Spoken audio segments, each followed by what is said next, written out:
What's going on, guys? Welcome to All Access Magic. I'm so used to saying the old name that I almost said it there. I know, but that name has died in a fire. No It's longer. gone. We can't bring it back. No, we it's are All never Access Magic. seen We've light been of day. reborn like a phoenix. Until the retro clothing line comes out. Then it'll see the light of day again. But other than that, it has seen the I goodbye. love how we're already getting roasted by our guests through the comment section. I say I'm getting roasted by our guests prior to it's usually you. Live. But who's got more ABCs, bro? That is true. Who's got more we ABCs? have more ABCs than Spidey does. It sucks when you find out who's not a real friend. That's it. When they don't send you their product. But one single tier. We're going to talk about that. Thank you so much for joining us, everybody that's in the chat. I know you guys are so excited for our guest. We've got a lot of hype all in the chat. Everybody can't be amazing tonight. For the man, the myth, the legend, Spidey, the man, the myth, the legend, the hypnotist, Kelly. Welcome to the show. What's going on? Oh, good. So good. This is really, really unprofessional. Everything about this. That's what we try. Yeah. Oh, that's we should have that actually just as the intro video. Sorry guys, my beard is driving me nuts tonight. We should have that as the intro message. Who's Spidey? Yeah, I think that'll be our intro thing for sure. Guys, this is really everyone except for Sean has just won the contest and will be getting a copy of my new trick. Look at that. What new trick did you say? What new trick did you say? He is calling us. I couldn't hear you. I couldn't hear you over. Sorry. I got it. Did you guys get it already? Oh yeah, you got the one that I gave you, Ryan? Yeah. No, I got one myself too. Sorry. Hello? This is number 2. Yeah, sorry. Yeah. Wait, have you seen that meme on TikTok, right? Oh, so good. Have you seen that meme on TikTok where they're like, the guy's got an iPhone and he throws it out and he's like, I just found out you guys can recharge these things. And then he pans over and he's got like 1 million iPhones. I just found out that you can get ABC on allaccessmagic.com. Yo, Blaze literally has more. Literally have the most in the world. This is not even my personal one. Did you steal mine when you were here? What the heck? Nah, bro. No, I gave you one. Guys, I swear to you, I don't have that many of the product. Blaze is the human being who has the most ABCs on this. I have 3 more than this. I don't know what's going on. Yeah. So that means you guys are going to be getting whatever ones I didn't open. Yeah. We're going to do a contest, and the winner has to get a closed one. And I literally had to text Blaze and be like, can you give them the contest prize? Because I don't even have any. It's perfect. That's awesome. I mean, we are very lucky. We are very fortunate that we were given some ABCs. And I mean, I know Blaze said he's been using it for a while. As soon as I got it, I talked to you yesterday, Spidey, and I said, I've already started using it. Look, this one is, I've got a couple of them. This one's already open, but this one is the full pack. Then I've got my backups here. Nice. Full pack here. So there's 3 already. There's the other one downstairs. Ryan's using it like a production act. That's it. Little. Nice. Oh, wow. Nice. Where did that come That's from? the new release, guys. Hope you like it. These are very easy to make. Ryan McBride. There we go. That's what he is. Ryan. So what's the plan, guys? Are we talking about ABC right now, or did you guys want to talk about Eclipse a little and then circle back to ABC? What's the plan? We didn't even discuss this guy. He is throwing out the names out there. Well, I think first we have some big announcements for our viewers about the current status of everything. So the last week, or I guess 2 weeks ago, because we kind of did an episode and a half, we launched the Patreon for All Access Magic, and we've already had our first set of people join in. Some of them we already had 2 of them receive giveaway prizes on the Patreon. So jump up in there if you'd like to get a giveaway prize. 1 Patreon member will also be receiving an ABC, and we're going to be giving away any download from lostartmagic.com as well to a Patreon member this week. So jump up to the Patreon if you'd like to. Tons of chances to win some incredible prizes. So should we tell them the next big announcement? Yes. Well, I feel like, should we talk about the products themselves and then let people know where they can get them? Oh, that's a good point. Yeah, okay, let's do that. Mm-hmm. Yeah. He thought ahead. That was good. The transitional period. Because how are people going to know that they absolutely need to buy this right now, which they do? That's it. That is unless they know what it is that they're finding out about. That is true. And we've already had someone jump in. I'd like to just announce really quick right now, we do have call-ins on this episode. I'm going to ignore the call-ins for a little bit right now while we are doing these reviews for the first, say, half hour of the episode. Please, but after that, the call line will be open. So then you can jump in on Discord. If you go to 1v1magic.com, if you join the All Access Magic stage right now, then you can raise your hand and I can bring you up just like Clubhouse and you can talk with us and then I'll kick you out back into the audience where you belong. So cool. Yeah. You belong. So if you'd like to join, if you'd like to join 1v1magic.com, we'll pop it up right here. But let's get back to the man of the hour. So you were like 1v1magic.com. It's like So if you join 1v1magic.com, we already have one person already on in the stage listening in the audience. And we'll be able to bring you up and you can actually live chat with Spidey. Yes, of course, we can bring you up like this, like Jean-Luc. We can bring you up on screen like that. But if you want to be a part of the show, be like the fourth host, sort of. Without, I mean, we won't see you, but that's a good thing, right? Like, we won't see them. We just hear them. We just hear them. Yeah, it's like a radio call-in. So if you're worried, if you're laying in bed right now, but you had a question that you really needed to ask Spidey, don't worry about getting your hair did. Just jump in the stage. Nice. Jean-Luc says he's going to 1v1. Get on there. And for you guys that don't know, we're on the Discord all the time. So jump on, jam with us, chat with us. It's the place to be.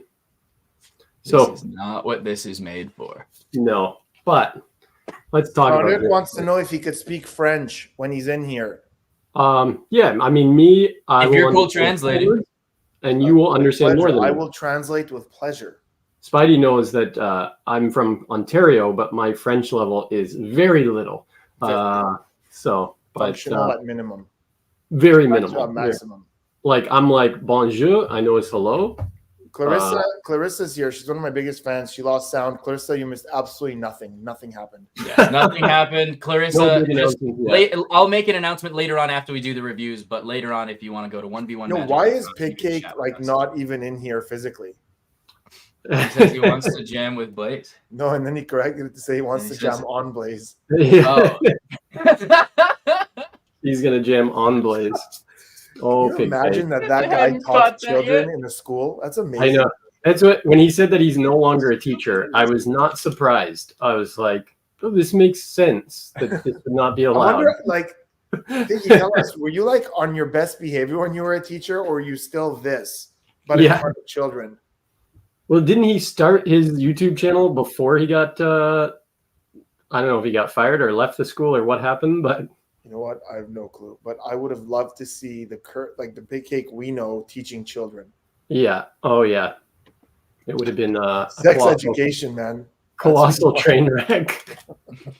No, I'm joking. Big Cake's awesome. Mateo in the house. Great guest. Let's talk about this then. Our first product review. Yeah. Can we bring up this? Do we have the slide for behind the gimmicks? Oh, well, absolutely. Of course. No, of course. We do not have a slide. Blaze, you're muted on the Discord. I am not. Oh, Matthew says you guys are muted on the Discord. They should be able to hear me. I can see myself lighting up. But, okay, great. Yes, thank you for the feedback, Matthew. So, there's a new release. Last week it came out. I don't even know if it's available to the public yet or if it's just pre-sale. But we know this guy, so he sent us a few to review. And it's pretty good. It's pretty good. I know Spidey. I think that we have like mixed feelings about it in that I think overall very positive, but there were a few thoughts that we had that were like, it just about exactly how it was presented and how it's being marketed is not how you should perform this. It is great, and what is taught in the tutorial is what you should perform. You should not start doing what they're doing to market this, because they're marketing it knowing you're a magician. Yeah, I think that's important to say, because like I don't think their intention is for you to go out and perform what they're doing in the trailer. No, because it is probably the biggest thing, because I know people are like, hey, what card am I holding up? No, that's silly. Like, no, I think they're just doing that to let us know as magicians and mentalists that like you can. That's how easy this is. 100%. But we know as magicians that people are going to get this in their hands, not watch the tutorial, and go out and just do what they've seen, because that's what people do, right? It's not good. Exactly. But I know I've been playing around with them. I enjoy them. I think they're really cool. I think it's really smart to have.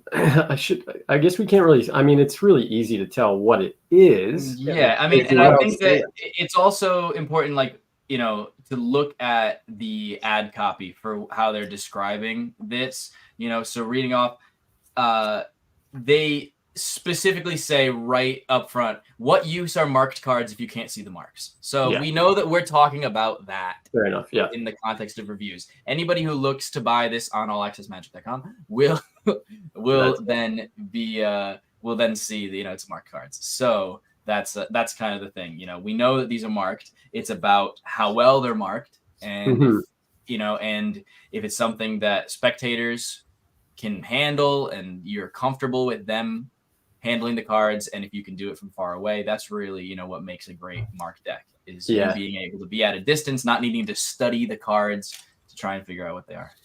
So while Blaze was over last week, when we shot the episode together, we played around with these for a couple days, and trying to, you know, learn the system. Obviously that took 2 minutes, and then just playing around with different ideas. We both really like them when we were magician to magician, playing around with them. But saying that, I think the most important thing is not to leave them in your spectators' hands for too long. That's I think our biggest criticism about it is the marking system is so good, but it is easy to not easy to figure out, but if you stared at the cards long enough, you may be able to figure it out. And I think that's one thing that both of us did have an experience where someone who's not a magician that we let handle the cards for far too long did figure out the system. Yeah. So it's something that it is what is a great, I mean, I think it's very difficult, and it's a very ambitious goal to go, we want to have a marking system you can see in a mirror across the room, you know, so far away, and would be very blatant and obvious to you as the performer, but isn't blatant and obvious up close to the person actually handling the cards, you know? And I think that they've done a very good job of making this very subtle, but you just have to be careful with how long they have them in their hands. Yeah. Listen, if you're doing mentalism and the thing your spectators want to do most is look at the back of your ESP cards, there's a problem with your presentation. I would agree too, but I will say this. I performed for one of my neighbors, ABC, and he looked at these for probably a half an hour trying to figure it out. Yeah, and you're not going to see anything. You're not going to see anything. And so then... By the way, to be clear, we're talking about two different things now. Up until now, you guys, we didn't even say the name. You guys were talking. Did we say what you guys were talking about, or were you guys waiting? I think I did, but we're talking about the new trick called Eclipse. Eclipse. Yeah, nobody ever said that. So, look at that. Eclipse by D. Christopher, who's an awesome mentalist. And for those of you who are here to learn about my new trick, that's not what we're talking about right now, because it got confusing. We just kind of segued from one to the other. So we're going to talk about my thing, which is what Ryan just held up and said he showed his neighbor, and the neighbor couldn't find the method. We're going to talk about that later, but right now we're talking about the clips, which are marked ESP cards by D. Christopher. That's what I was saying. Is I did Spidey's new effect, ABC, and then immediately went into effect with these just to see. And my neighbor grabbed them, looked at them for 30 seconds maybe and said, oh, I know what it is. And so that was discouraging that he found it so quickly. Yeah. My dad also looked at them for 30 seconds and found it. Yeah. It was crazy. I was really blown away. And also the effect that you and I both performed coincidentally was pretty much the same effect that we both did for the people that we did, performed for. And it was an effect where we put down a card first, and then the spectator put down one, and back to back to back, and then everything that we had placed down before them was correct, which you wouldn't think would make the spectator immediately go to markings methodologically as like, you know, how that would work, because you always went first. So it's like, how is any of this information, you know, how would that matter? But surprisingly, both of the people that we did that effect to, maybe we should have done one of the effects from the tutorial.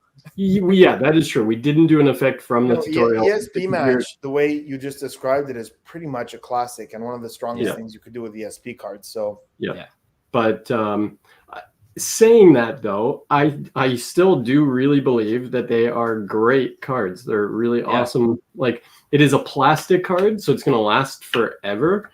They're very high quality, but it doesn't feel like that cheap plastic. And also, aside from the cards that are marked, they also have really good ideas that are in there, including like, well, I'm not gonna do. Okay, I'll hold up this one. So like this card, like this effect is very powerful and is something that's very pure. Doesn't require anything to do with the marking, is an entirely different method that you're getting. And that's actually one of my favorite effects out of it, because it's such a pure opener that is really, really strong. So that's something that you get as kind of additional value. People think that they're just getting marked ESP cards. You're getting very well made, high quality plastic cards that are not going to ever deteriorate, even if you place them down you know, at a table at a restaurant where there might be condensation or anything. They're going to last long. They're never going to be, you know, wearing out. They handle really well. Obviously, you're not doing sleight of hand with them, but you actually could do sleight of hand with these. You were doing sleight of hand with them. And I was doing flip shifts and stuff. I came up with a really nifty thing with ESP cards when I was younger that you're really going to dig. So if you force the circle on someone and then do a double lift to show the square, and it's obviously not that, and you turn it around and grab I'm sorry. You force a square, you double lift to show a circle. They go, that's not it. Then when you turn your double, you have a square in your hands. If you throw a square and make it spin like this, the spectator still sees a circle in the air. Nice. That's so cool. Grab it, and it changes midair. Do it right now, please, because you just. That's actually really, really smart. Yeah. So you're talking about. Yeah. So you're talking about. So the square. Yeah. So you're saying that the square is their card, right? And then you go like, all right, is this it? And they go no. And so you top go change like, for a square, and now you go, exactly. But when you do that, like while we're seeing a circle because it's spin when this. Hold on. Yeah. Yeah, spin it a little faster. Not spinning it well. No, you got it. It's just you're too close to the camera. But I'll show you. Hold on. It does look like a circle while it's in the air, and then they catch it, and they catch a circle or a square. Watch. Yeah, it looks like a circle while it's midair. That's like cool. In the air, it looks like a circle. Yeah, that's a cool idea. And you go there, and you go like that, and you go boom, and it changes to a square. That is really fun. Yeah. So these, that's a fun idea because it feels magical. It feels like a visual color change in their hands. Yeah. Other than that, though, I mean, if you had to give it a rating, we like to give things a rating. So, out of 7 Erdnase, what would you give it? Out of 7 Erdnase, no, we got to do it. Are we doing that thing that we talked about last? Yeah, we can change it every week. So, out of 6.5 tacos. 6.5 tacos. Out of 6.5 tacos, I would give this one a 4. Yeah. Out of 6.5. Out of a 6.5 tacos, I'm going to give it a 4.15. 4.15. That's a lot of beef. That's some extra shredded chicken up in there. That's what I like. 4.15 out of what? Out of 6.5. 6.5 tacos. What's the math on that? I don't even know what we could also measure in Jeff Goldblum's if you'd like. Yeah, we could do that. Someone said, "Ouch." I mean, that's pretty good. Life. That's a really good score. I will say that we've always said. So should we tell Spidey what we did last week? Yeah, Spidey, did you watch the episode last week? Mayhaps, perchance. I'm gonna pretend like I did. So okay. no, we know you didn't. Because we know you didn't. If you had, you would have known that we reviewed ABC last week. No, you didn't. You stumbled into we could actually play it back. Everyone, if you're interested, check out our episode 1.5. We didn't do it on the episode with Xavier Mortimer. We actually did a whole extra episode. Oh yeah, we just brought you in so that we just thought it'd be super cool to then meet the artist that created it. Yeah. So we did review it. We rated this exceptionally high. Actually, I think both of us gave it 9 out of 10, but we said we weren't giving it a 10 out of 10 because it was our first product review. So when we say 4.15 out of 6.5, that's really high. It's only our second review. It's only our second review. However, I think that I would personally rate ABC higher. And this isn't anything to do with Spidey being here, actually. It's actually just because I think that the originality of the creation is a lot more. I think what's being added to the Art of Magic by this release is more in that I think there are a lot of marked ESP cards on the market. This fills a whole new gap within the Magic niche. And so I think that it's like, I would definitely, if we're basing it out of 10 Goldblums, then I would go, we rated this one a 9. And I think, 4.15 tacos would probably be equivalent to 7.77 Goldblums. Oh, someone said that we gave it 8.75. Oh my God, that's so mean. So we gave it a 9 and an 8.5. Who gave it an 8.5? Okay. Might have been me.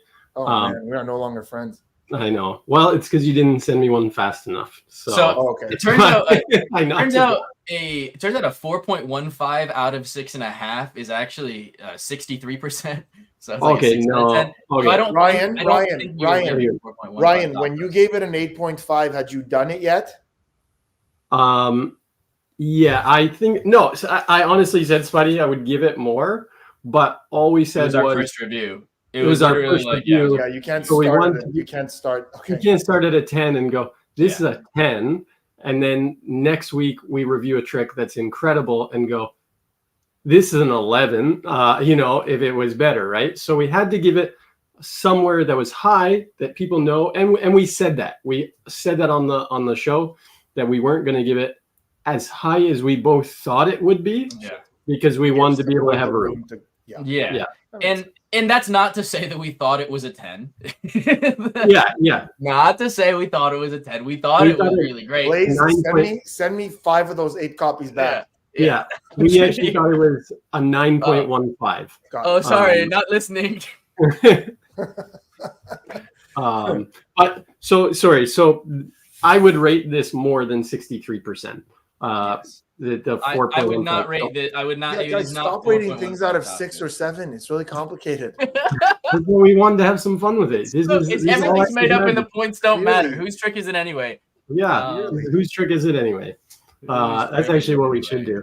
We should do. But okay, so out of 10, I would rate these a 7.5. I think that they could be used really well. I think that the quality is top notch. The packaging and everything is nice.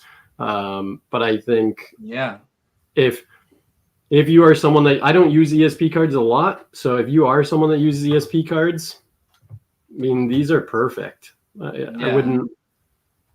I haven't seen any better marked ones that you could see from far away. I will say that. The thing is, I agree completely on the 7.5 because I think that these are at what they are. But the thing is, at what they are trying to do, they do it really, really well. They killed it at being like, you can take this and it comes in a larger package, that's gilded, looks really nice, but it also comes in this small little box. And just imagine like you can carry this around, and if you are a mentalist that does a lot of ESP routines, just having this in your pocket is so powerful. So it's great. I think that I'm also not somebody who really does a lot of ESP routines. Listening to this review is more confusing than hearing me speak English. Alex, so it's Blaze. He can barely speak English either. I can't barely speak English. Yeah. Trust me, I just watched Burial Ground Massacre. Oh my god! Oh, what a movie! That is a movie. But yeah, I think that like when it comes to they're great at what they are trying to be. I would say that I prefer something like Oracle, to be honest, for this kind of thing. But that's just because I prefer doing something that's not. I prefer the tarot kind of side to the ESP side. But if you prefer ESP to tarot, you'd probably think this was like an 8.5 or a 9. So yeah. Oh yeah, Oracle system, one of my favorite releases of the last decade. Mm-hmm. Yeah, it's incredible. Really great. Should we move on to the man, the myth, the legend, Spidey? Before we move on, I just want to say this, guys. If you're watching this because you're here from my channel, make sure to subscribe to this channel and keep watching what these guys are doing. Also in the chat, Decking Around is commenting, another awesome channel with awesome guests. I'll be on their show Monday to talk about ABC. There they are. Awesome. It's Tyler and Steve. Decking Around are great. I'll be on their show Monday to talk about ABC. And also, apparently, I've been told we're eating really spicy Korean noodles on the show Monday. So nice. What? Nice. Yeah, apparently that's a thing that we're doing. So yeah. Amazing. Sweet. Check out the Decking Around, guys. Let's talk about ABC. So, guys, here's the thing. Yeah. They're always supportive. They're awesome. How are we? Do you guys have a plan as to how we're talking about ABC? Like a way you guys are going to go into this, or? Well, I mean, we already talked about it. We already did the full review. We have fully reviewed it already. We have gone. We did a full cohesive episode. Yeah, like but now we have some of my subscribers who are here for a sneak peek who may not have seen that. So. Yeah, that's it. So I think that one thing that we didn't know at the time when we reviewed it is we had no idea when this thing was coming out. Friday. And so we were hyping it up and we were like, this is great. We can't wait for it to be out. We can't wait for you guys to get your hands on it, but we have no idea when that will be. And we also didn't know what the cost was. Yes. 35 USD. Yes. It's dropped on Friday in all Magic stores worldwide. Alex Boyer just gave a testimonial. If we could just pin that, please, because Alex is dope. I'll read it in his accent. Perfect. I'll give the review. Spidey showed me ABC in person, and I was floored. He knows how to spell floored, but he would have said I was floored. He wouldn't say floored. Yeah. If you're looking for something different, this is it. Huh? Yes, the capital. Huh? This is it. Huh? Thank you later. Oh my god! I was just in Montreal, so that is exactly how I was floored. I was floored. I was floored. So when Spidey performed this for me, I stayed at Spidey's house like 2 months ago maybe, and Spidey showed this to me, and Spidey knows that I'm a guy we've known each other probably 10 years at least, and worked together on a lot of projects. And Spidey knows when me and him hang out, we like to try to fool other magicians, and then we try to fool each other. And Spidey showed this to me, and he said, "You're not going to figure it out. You can take a look for as long as you want." And it's true. It was absolutely amazing. And I said to him right away, "This is brilliant." I said, "I think this is his best release to date. Forget all the other crap that came before this." No, I'm joking. All Spidey stuff is great, but this is really, really top notch. And so, yeah, it would fool any magician because I know both of us have fooled a lot of them, and this is something that I would carry to fool them. Yeah, like when we say it'll fool anyone. A magician might look at it and have a bit of an idea of something that, we all know what I'm talking about. Like they might have a bit of an idea that there's something going on, but the specifics of the method, nobody will ever figure out because it's just that well hidden. I'm confident that somebody can look at this for hours and they don't stand a chance to figure it out. So Ragav actually asked a good question. Would I go on Penn and Teller fool us with this? I've thought about going on Fool Us. They ask me every season to go back, and I wouldn't go with this, and let me tell you why. There are certain things on Fool Us. There are certain rules on Fool Us. I really can't say too much, but there are certain rules to where even if they have a slight direction of the method, it's good enough. Yeah. So, guys, you know what I'm talking about, right? Like if they say it's a force, and this isn't a force by any means, but if they say it's a force, they don't have to know how you forced it. If you palmed, they don't have to know when or how or the specifics. So they might go really, really broad, and it might be good enough. Yeah. But with this fool Penn and Teller in terms of the specifics of the method, absolutely, it would fool anybody because you don't stand a chance because you don't even know what you're looking for. And I'm going to show you guys in a moment the cards in close detail, and you guys can have a chance to see it yourselves. But before we do that, I don't know how much trouble I'll get in for this because the official release is on Friday and the trailer is dropped on Friday. I have the trailer. Should we play it? Oh, I think that would be amazing. I think all the viewers would absolutely love that. That's absolutely do that. So I'm technically not allowed to do this because the official release. So Tiger is asking, didn't I show them on a live stream a while ago? Oh, we don't care about the official release, Spidey. We are the official release. We've surpassed it. I agree. So let's do it. I'm going to play the trailer. Hold on. Let me just go to share here. Okay. All right, guys, here it is. You guys are about to get the first look at the full ABC trailer. I'm really excited about this. This is produced by Murphy's Magic.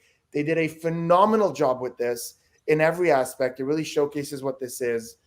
So let's go. Guys, I hope you enjoy it. This has been years in the making.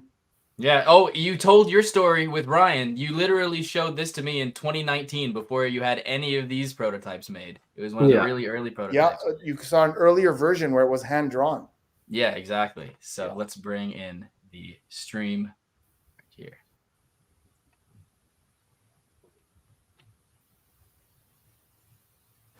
There's no way I can know anything. With my head turned away, you thought of an object, a drawing.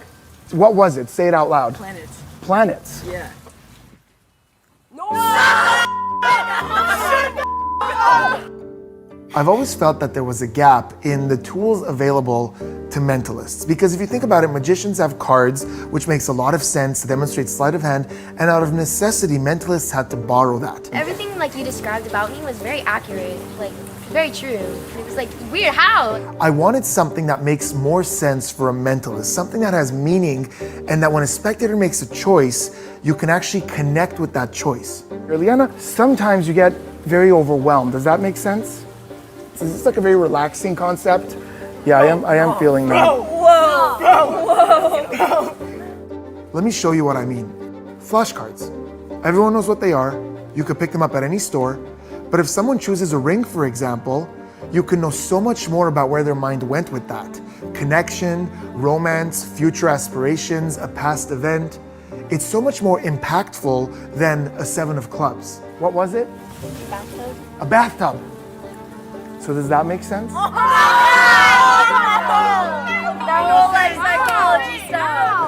But here's the crazy part. There's a devious secret hidden in plain sight. In fact, you're looking at it right now. Those who know what it is can see it right now, clear as day. But those who don't will absolutely never see it. The deck was shuffled and cut by you. You randomly cut somewhere, you looked at one symbol. Say what it was. Ring. Ring? A ring, yeah. Like that?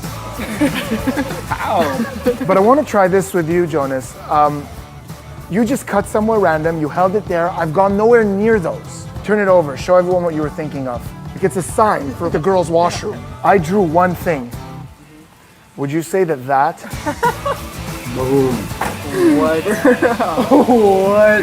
So you might be thinking to yourself, now hold on, this sounds really complicated. It's going to take me a lot of time to master this. I want to see how long it's going to take someone who doesn't do magic at all to be able to do ABC. You think you've got it? Yeah. Show everybody what you chose. I chose a volcano. In 10 minutes, Maya, who's never done magic in her life, read my mind and figured out that I was thinking of the volcano. The cards are not marked. There's no complicated sleight of hand. You're not forcing anything. They can examine the flashcards under a microscope for the rest of their lives. They're not gonna see it. You have 3 photos in there that no one saw, but I'm getting something sweet. I'm getting a symbol for women, and the image I'm getting is like a skull. We have,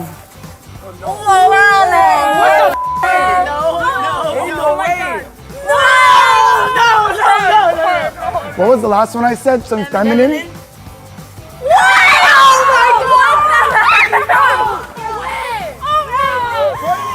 Extremely deceptive and brand new secret. Everyday recognizable prop. Really, really easy to learn. Guys, you can't ask for better. But I think this gets the idea of And I mean, that's just like some psychology right there. Bro, I don't know.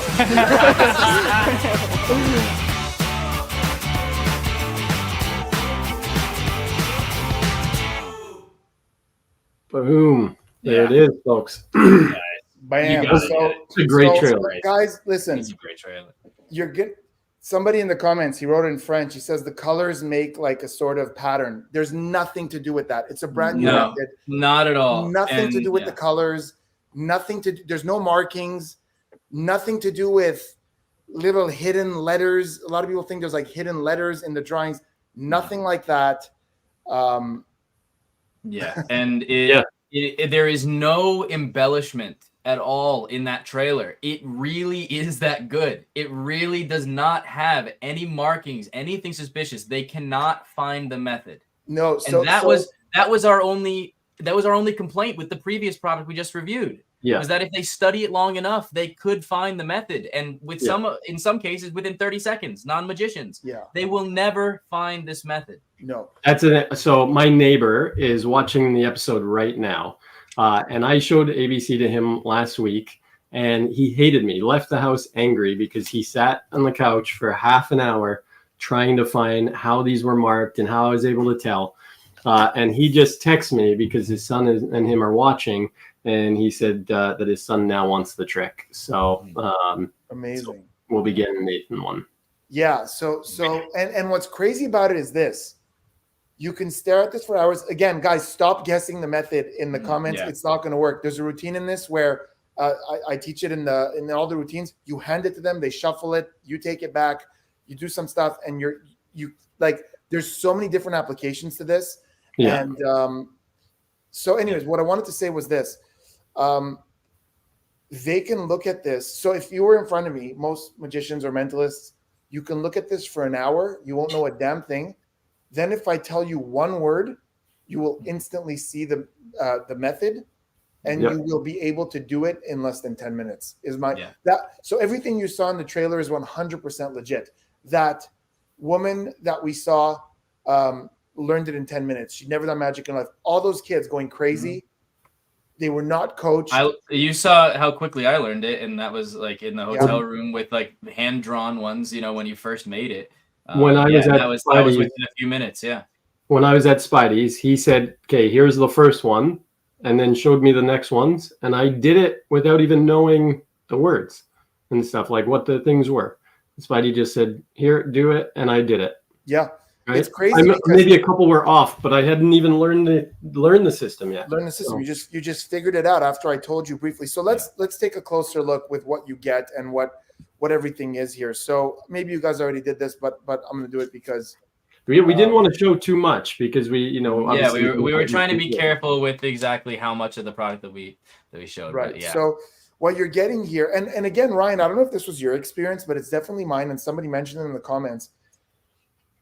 There's something about flashcards that's just so damn innocent that, like, so here's the thing. We all know that there are tricked cards out there, like tricked playing cards. We all know that's out there. There's nobody thinks that there's such a thing as trick flashcards. It just, their mind doesn't make the connection because playing cards magicians use to cheat, and they know everyone's seen trick decks and magic kits.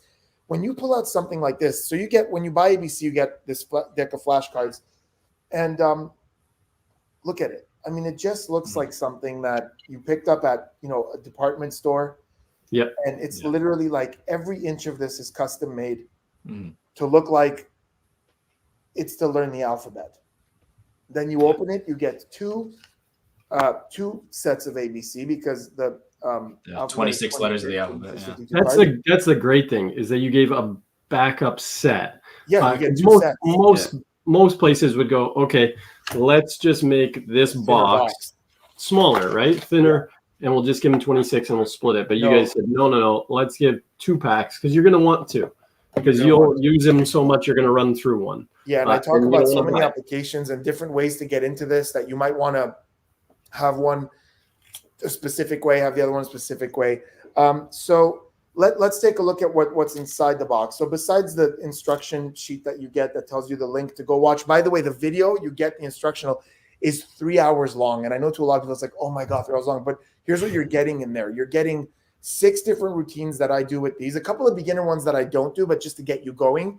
Then 3 or 4 routines that I do regularly with these. Like this is when I'm out there doing my stuff professionally, socially. These are routines that I do for people. And those are the reactions you saw in the trailer. Then you get a full hour of techniques. And I don't want to go too much into that, but different actual sleights. You don't need to have advanced sleight of hand for this, but I give you a ton of options. Then I give you don't need to do any sleight of hand. Yeah, you can do this without any sleight of hand, but I give options to make it look more convincing. Someone's asking in the comments how much it's going to be. It's going to be $35 US. And considering that we're at that kind of question, we have these kind of things in the chats. If we can take a moment to just divert with this announcement, I think this is a good idea. We do have people saying, "I'll be buying this the day of release." Well, we have news for you, good sir Matthew.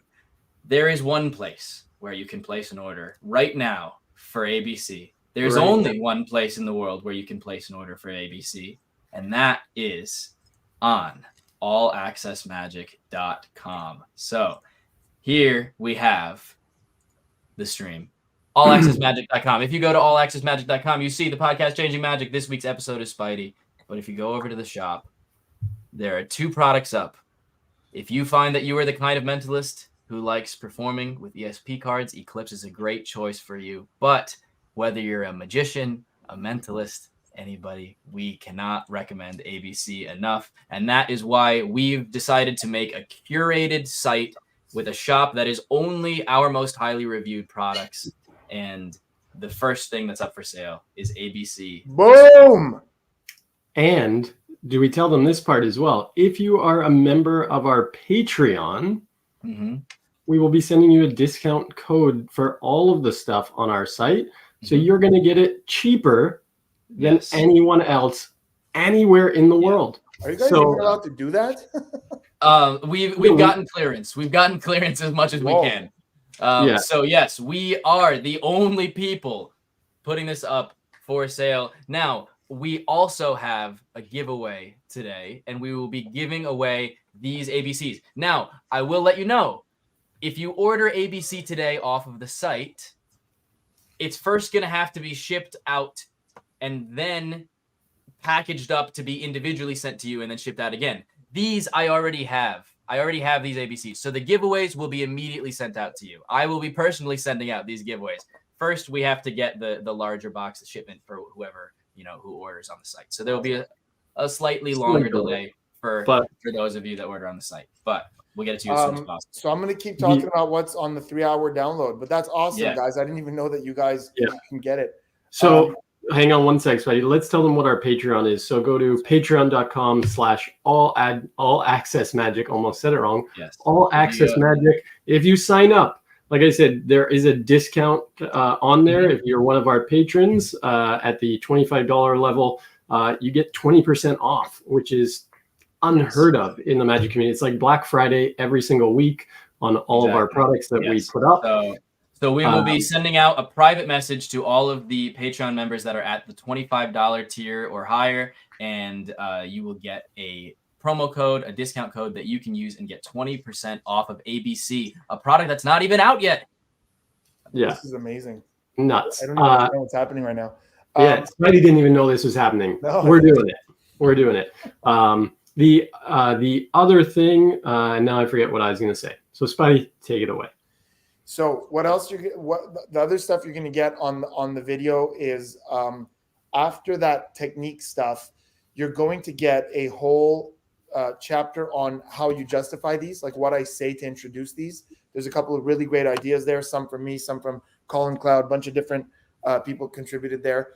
And then there's going to be a whole half hour where I go through each flashcard, and you get my voice of experience, because I've been doing this for a while and I've been cold reading for ages.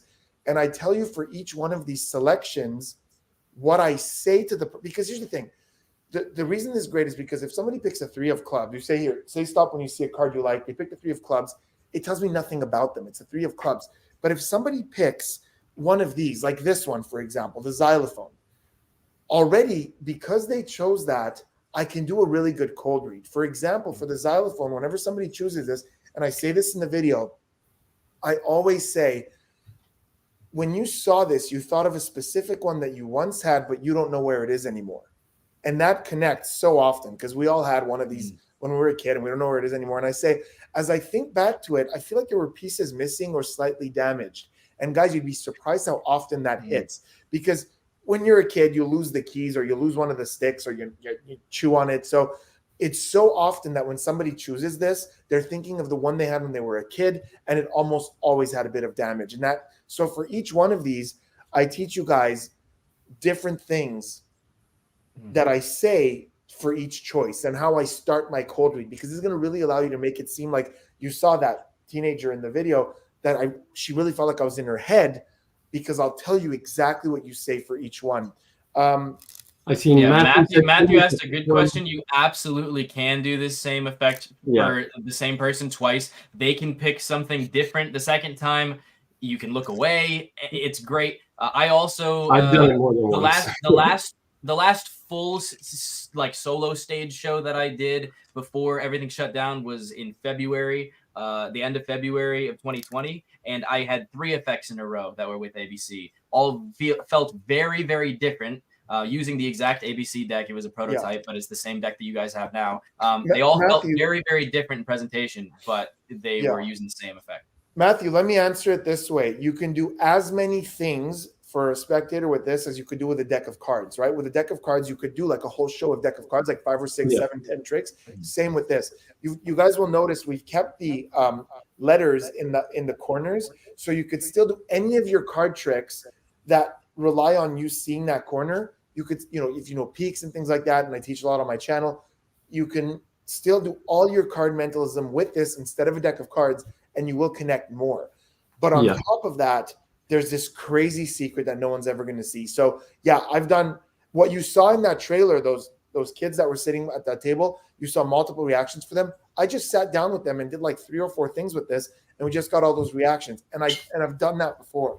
You could do a lot of stuff with this. Let me show you guys. So first of all, this whole secret thing. Let's talk about that. So we'll give that a cut in the mix. Please, you went to the wrong one. So mixed cut, and right now, so I want to be very clear with this. As I go through them, you guys are just seeing flashcards, but Blaze and Ryan right now are very clearly seeing the secret already, right, guys? Mm-hmm. Yeah. You see it right now in front of your face. Anybody who knows what it is can, and I'll slow down for you guys so you can really look at that to make sure I'm not hiding letters in the drawings, or there's nothing, no markings. I'll come in really close with this. Nothing there, nothing there. But these guys and me right now, we're seeing the thing you're supposed to see clear as day. 0 questions asked. So let's see what that means. For example, okay, first of all, you guys have to understand something. I have no monitors. The only screens I have are in front of me right now. So if I do this, I can no longer see anything. You have to trust me on that, because otherwise it just, you know what? I'll close my eyes. In the trailer, he does it in person. Just trust he can do it in person. I could absolutely do it in person. So let's do this. So in a moment, Blaze, you're going to help. In a moment, I'm going to go through these, and you're going to say stop when you see one you like. Okay? I will turn my head. I will close my eyes. I will show you guys, but I promise you I can't see the cards. And in that regard, Blaze, if I need to hold it higher or lower, let me know, okay? Okay. So I'll turn away like this. Okay. And then I just tell you stop whenever I want, right? Okay. Stop. Right there, you like this one? Mm-hmm. Can everyone see that? Yep. Okay. And I'm gonna do this, and I'm gonna put them down. I didn't keep any breaks, and I never have to touch those again. So again, head turned, eyes closed, went through them. You saw one you like. Think about this for me, Blaze. Blaze, imagine in your mind, if it's really small, imagine yourself holding it in your hand. If it's a little bit bigger, imagine it on the table, like if it's like something like this size. And if it's really, really big, imagine it behind yourself. Are you doing that? Mm-hmm. Okay, I notice how your attention didn't even turn a little bit away from this direction. I don't think it's a really big thing. I think it's actually pretty small. Can you hold this in your hand? Mm-hmm. Yeah. And I feel like this is something you would hold in your hand. Like Blaze, there's something about you. Like I've always known you to be a very future, like forward thinker. Like in terms of like you have ambition, you have plans, and this kind of relates to that. As I feel it in my hand, I feel like it's got a bit of weight to it, and it's a bit metallic. Is that correct? Yes. I'm gonna go with this.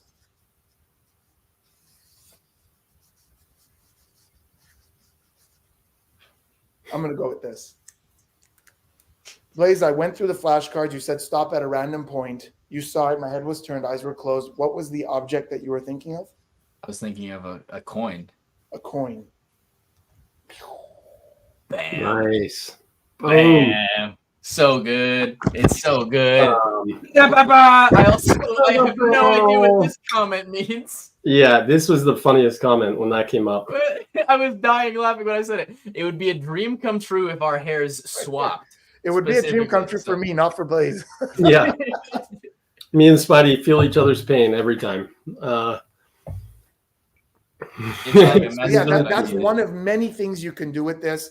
But the sky's the limit. You can, as you guys know, and so many benefits. These guys are always on me. Whether I'm at a professional gig, whether I'm at a social event, these are always on me. There's something so innocent about, and also like if any of you have like nephews, nieces, or kids, it's so easy to be like, oh my God, I guess these stayed in my pocket. But in the video, I teach you 4 or 5 other ways to really easily justify why you have these.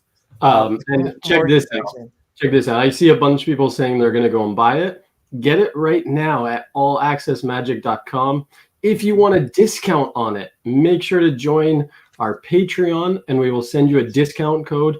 We will have lots in stock, but only for a limited time. We're only going to put this up for a limited time for this. So make sure to do it. So this is really for the people who are watching this live or watching it the next day after this episode comes out. So we have our, yes.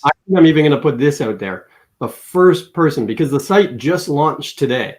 So the first person to order on the website, I think we're going to give them a free download as well. Yes. Free download as well to whoever is the first person to order from the allaccessmagic.com website and join the Patreon, because if you're a part of the Patreon, then you get a discount, 20% off of any of the products, either Eclipse or ABC. Gerardo just asked a question. He said, is that for the $5 one as well? It's not. It is for the $25 level. $25. But we will have products all the time. We're constantly going to be updating the site. We're going to be reviewing new products every single week, and then they'll be up for sale. So you'll save money this time. You'll save money next week. You will save a ton of money over the course of time. So yeah, it's definitely crazy. And there's giveaways all the time as well. Yes. And so we're going to, by the end of the episode, do a random drawing of the list of people who are currently patrons at the end of the episode. So if you join the Patreon during the stream, I will be giving you this one, this one in particular. So you get a chance to win ABC tonight. Yes. You have a chance to win for free an ABC if you. Wait, how do they win? Patrons. They have to sign up to the Patreon?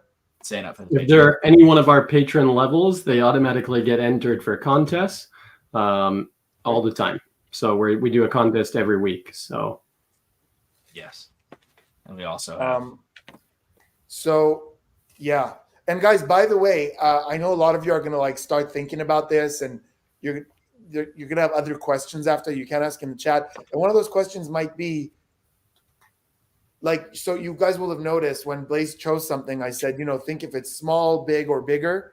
And then I said it was small and I went from there. You might be like, oh, that was like to narrow it down. It wasn't. I instantly knew without asking any questions. I could have literally immediately told him what it was.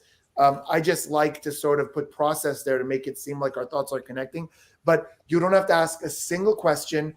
You can have somebody just take one or say stop, or they can in their own hands cut to one and you will instantly know what it is. And that's one of my favorite things. One of my favorite things that I teach in the video is something that happens in their own hands. And I can't really demonstrate it for you guys right now, but I'll be super honest in the process. And Ryan, maybe you can help us with this one. Yeah. So it would look like this. I would hand you the cards, and in your hands, you would cut, and you would be holding them like this so that you could see the face. So I legitimately would not know that the card that's at the face of it. So I will again turn away like this, Ryan. And in your own hands, you would go through these like this until you see one that you like. So Ryan, as I go through them like this, say stop whenever you like.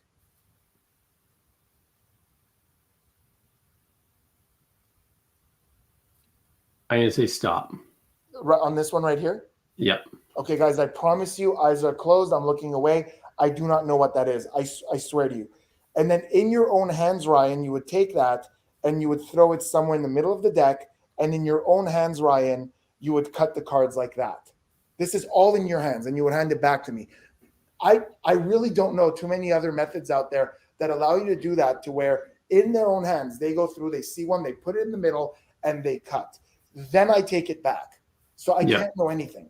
And now, Ryan, here's what we're going to try. I'm going to show you a bunch of these, and don't say a word if you see it. I just want to sort of have a broad idea and connect with your thoughts. So I'm just going to show you a few of these like this. Try to just get a good idea of what you're looking at. I'm just going to show you those like that. And Ryan, in your mind, I want you to just think if yours is amongst these or not. Don't say it, just in your mind. Focus on whether or not yours is in my hand. Don't say it. Okay, I don't feel like yours is one of these. Is that correct? You are correct. Focus on what this is. I'm going to skip the cold read because Ryan and I are so close that you wouldn't be impressed if I told him to about it. But yeah, right.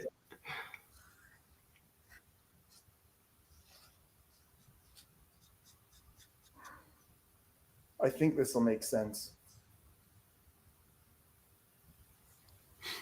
Ryan, think about this. So if I was doing this stuff, I would say, Ryan, you went through in your own hands. You saw one you liked, you lost it somewhere in the middle, you mixed up the cards, you handed them to me. There's no way I can know this. What was it? Bathtub. Bam. Nice. That's awesome. The strength of this one is, you guys will have noticed, I never saw it. I don't even know. I legitimately don't even know where the heck it is. Yeah, that's insane. Roly poly saying WTF. Also, we got our first order from Gerardo. So Gerardo, congratulations on being the first person to order. You're like the first person that doesn't know Spidey personally, maybe, that's getting an ABC deck. Yeah. Sweet. So that's incredible. Yes. So we will be also sending you free download from Lost Art. Yeah.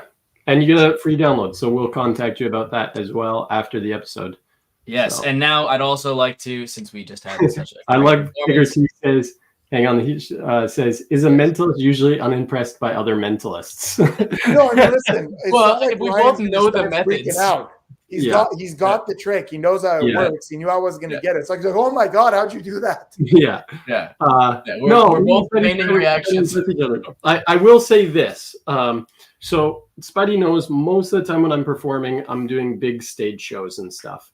And so I never, almost never, maybe one time I've used a deck of cards on stage because I always think that you should play a little bigger.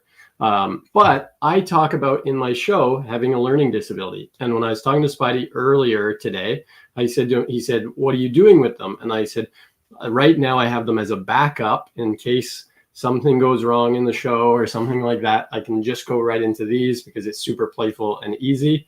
But I said I wanted to start working on a routine with them that talks about me having a learning disability and learning to read as a kid, and going in with these. And I think on an emotional level, big hook, crazy trick. Yeah. I just have to figure out the grander scheme of the trick, because obviously I want to take this principle and make it even bigger. Yeah. Spidey, let me cut you off. Let me ask you this, because as I'm thinking about this, are you ever going to release them as bigger cards? Listen, it's not a terrible idea to have them on stage to where everybody could see it. But the beauty of this, and I have done this in big. I just mean like not like jumbo, but like, you know, like parlor size. Yeah. Parlor size cards. Yeah. So first of all, the reason I don't hate that is because that makes sense. When I was a kid, I did have flashcards that were about this size. Yeah. So I don't hate that at all. A part of the reason where, to play devil's advocate, where I think it's unnecessary is the following. Even to play this to a crowd of 500 people, I don't even think that the audience needs to see what the flashcard was, because they're so easy that, like, if you say the spectator on stage, what's the image in your mind? And they say ring, nobody needs to see that to know what a ring is. Like, it's so vivid. Yeah. So I would use this on stage as is. No, for sure. And I definitely will. Yeah. That's what I said. I've done it in two different contexts. I've done it in three different contexts. Well, obviously, the first would be as a close-up performance. But on stage, I've done it in two different contexts. One, where I had a camera and projection, so then people could see exactly what was happening close up with me and the spectator. And so everyone in the audience felt like that intimate moment. And then I did it in a stage show where there was no camera, no projection. Everyone's much farther away. They can't see. And I don't think that it affected or diminished the effect at all, because what's amazing about this is that it elevates anything that would be like a card effect and makes it a proper mentalism routine, where you're tapping into so much more information about that spectator's memory with that object and the cold reads. It's like you are reading their mind, and that is what is freaking out the audience. It is not about finding their card. So if it was a card trick where the objective was for me to find your card that you were thinking of, then maybe it would be a lot more important that you're able to see the card. But no, I'm just saying. So yeah, and I'm also not saying this to you, Ryan. You know this. Yeah. To the chat. I'm just saying, like, for me, anyways. I just was wondering if there is, because I know sometimes when people release stuff, there's always the thought process of, okay, down the road maybe we'll release version 2.0 or something like that. And so I didn't know if there was an idea ever to make them bigger. Like I said, they're perfect right now. I'll tell you a big debate that we had with Murphy's originally, and it was, should these be marked? And I insisted that they shouldn't, because I specifically wanted a back design that's so simple and minimal that you can never suspect that there's something hidden here. And I wanted people who know about markings, although no one ever has. No one's ever taken them and said, let me see the back of those for me. But even a magician, if they took it and looked at this for the rest of their lives, there's nothing on the back of this. So for me, it was like, no, I just kind of really want it to be a deck of flashcards with nothing wrong with them. And there's literally nothing wrong with them. No, for sure. Like I said, they are fantastic. You just have to play some devil's advocate. Guys, Dream Upright, buddy of mine, so talented, by the way. Dream's awesome. He was, check him out on Instagram. He was in the 1v1 Magic contest. He did really well in the 1v1 Magic tournament. Yeah. Did he do the contact juggling? Yes. Yeah. So good. So free. Like he's like that from Labyrinth, David Bowie's character. Just like so embodies magic, you know. So he's asking, you know, where he can get the link. So I just posted in the chat. So allaccessmagic.com is the link itself. If you just go to allaccessmagic.com, you can go to the shop, and ABC is right there. You can check it out. Yeah, and they're the first ones to have it. I didn't even know that it was available for sale yet before it even comes out. This is so bizarre. I don't even know. We did a lot of work to try and arrange for this to happen behind the scenes. Yeah. This was I feel weeks of like work. Blaze broke into my house and just stole a box of ABC. Just saw and is all now the selling- ABCs. Remember I was in Montreal a couple weeks ago, Spidey, and you weren't home. Right, You were that's away. what that was, and that's where all my copies went. Yeah. Yes. Blaze came to my house and stole all the copies. Clarissa is asking if the backs are the exact same. They are. Yeah. Every I've had single people- card has the I have had exact people ask that, which was great because people were like, "Oh, the backs must be saying something," and then you go through them all, They're and exactly the Nothing. same, and you will never Nothing, find nothing, anything nothing. because there's nothing to find. Nothing. Yeah. And you know that it's really limited. There's no, like, the limit of this is your imagination. So you can, like, again, eyes closed, or I'll look away once again, and they can, you know, you don't have to go stop like this. They can cut like this, and they can hold it there. And do you guys see that? Do you guys see what that is? Yep. I already know, coincidentally, that it's the exact same thing Blaze chose earlier, the quarter, right? Mhm. Yeah. So somebody could just cut, and you instantly know what it is. It's crazy. And like, oh, another thing, I don't think anybody thinks this at this price point. No tech, no technology, nothing like that. yeah. Do the It's stop just motion all around such a solid release. And now we have a lot of questions in the Whoa. chat, and that's kind of the phase of the show that we're at right now, is answering questions. If Yes. any of you would like to be able to personally ask your question to Spidey like a phone call, you can call in right now, and the way that you do that is by jumping into the Magic Discord. So that is available at 1v1magic.com to go to the Magic Discord. And I will also share the screen right here, so you can This see. is Once you join the Magic Discord, you can just scroll right here down to the stage and join me right here on the stage. If you click the button to raise your hand, then I can bring you up, and you can actually talk directly with Spidey. So So there's a couple of questions here. Matthew says, are they water resistant? They are not. They're actually printed by USPCC, which is the best at printing cards. It's the exact same quality as a deck of bicycles or bees or tally-hos. Like, it's playing cards. Air cushion finish, really high quality, but not water resistant. yeah, I like And Tigger T's question. even though you do, yeah. Tigger T says, "I'm saving up money for induction." Spidey, which would is better to buy, induction or ABC? It's two such different things. Very Induction different is my entire method of hypnosis. So if you're interested in learning how to do stage hypnosis, that induction will teach you how to do that. ABC is just a really crazy mentalism principle that you've got in your pocket, ready to rock and roll. So, Yeah. And it's up to you. obviously you don't need to do this, but you obviously can. The old flip book through the show, it's not marked. Obviously, you guys know it's not marked. yeah, sure, absolutely, with you can pleasure. flip through. With pleasure.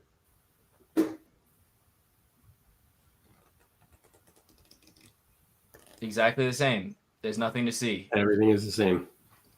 Nothing. Boom. Matthew says he's been waiting for years for this. He saw it on your channel a long time ago. Matthew, you can get it right now. You can allaccessmagic.com. get it right now. And then there's another really good guess. Number CA52. Are they are they textured? So is it like a physical marking? It's a great guess. It's not. That is a good guess. A little braille Good system. guess, but no. It's a terrific Braille. and number say CA52. So a huge advantage to it not being that, what for one is there's a lot of routines where they could do it in their hands, and second of all, you can learn this in 10 minutes. Yeah. And Braille, I think, would be a lot harder to develop that sensitivity. And Yeah, these cards are all the exact same thinness and same feel everything. and everything. So Christopher says, "What's the stock?" I think, or does it say stack? I can't see. It's too far away. It says stack. we have currently an infinite stock. We have an infinite We stock. are- Card stock. I don't know what this air cushion. I don't know. Yeah, it's air cushion Bicycle, finish. air cushion. So let's see. We've got a couple more orders, which is great.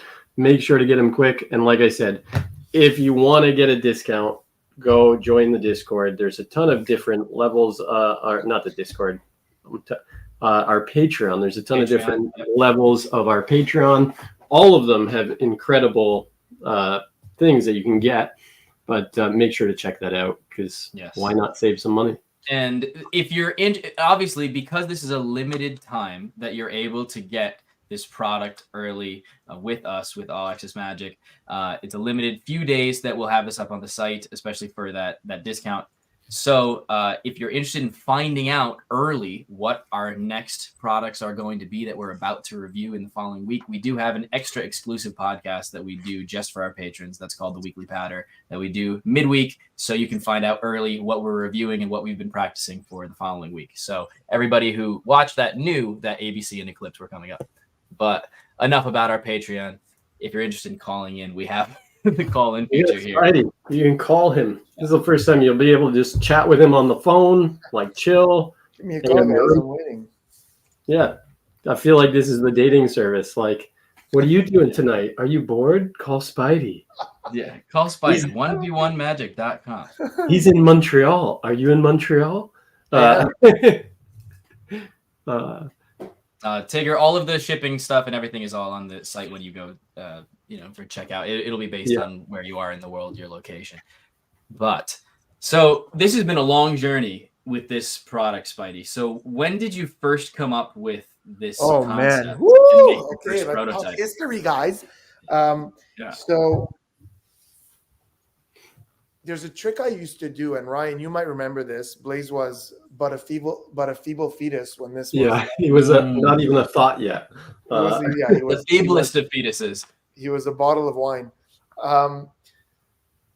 Osterland had a trick called ODDS, ODDS.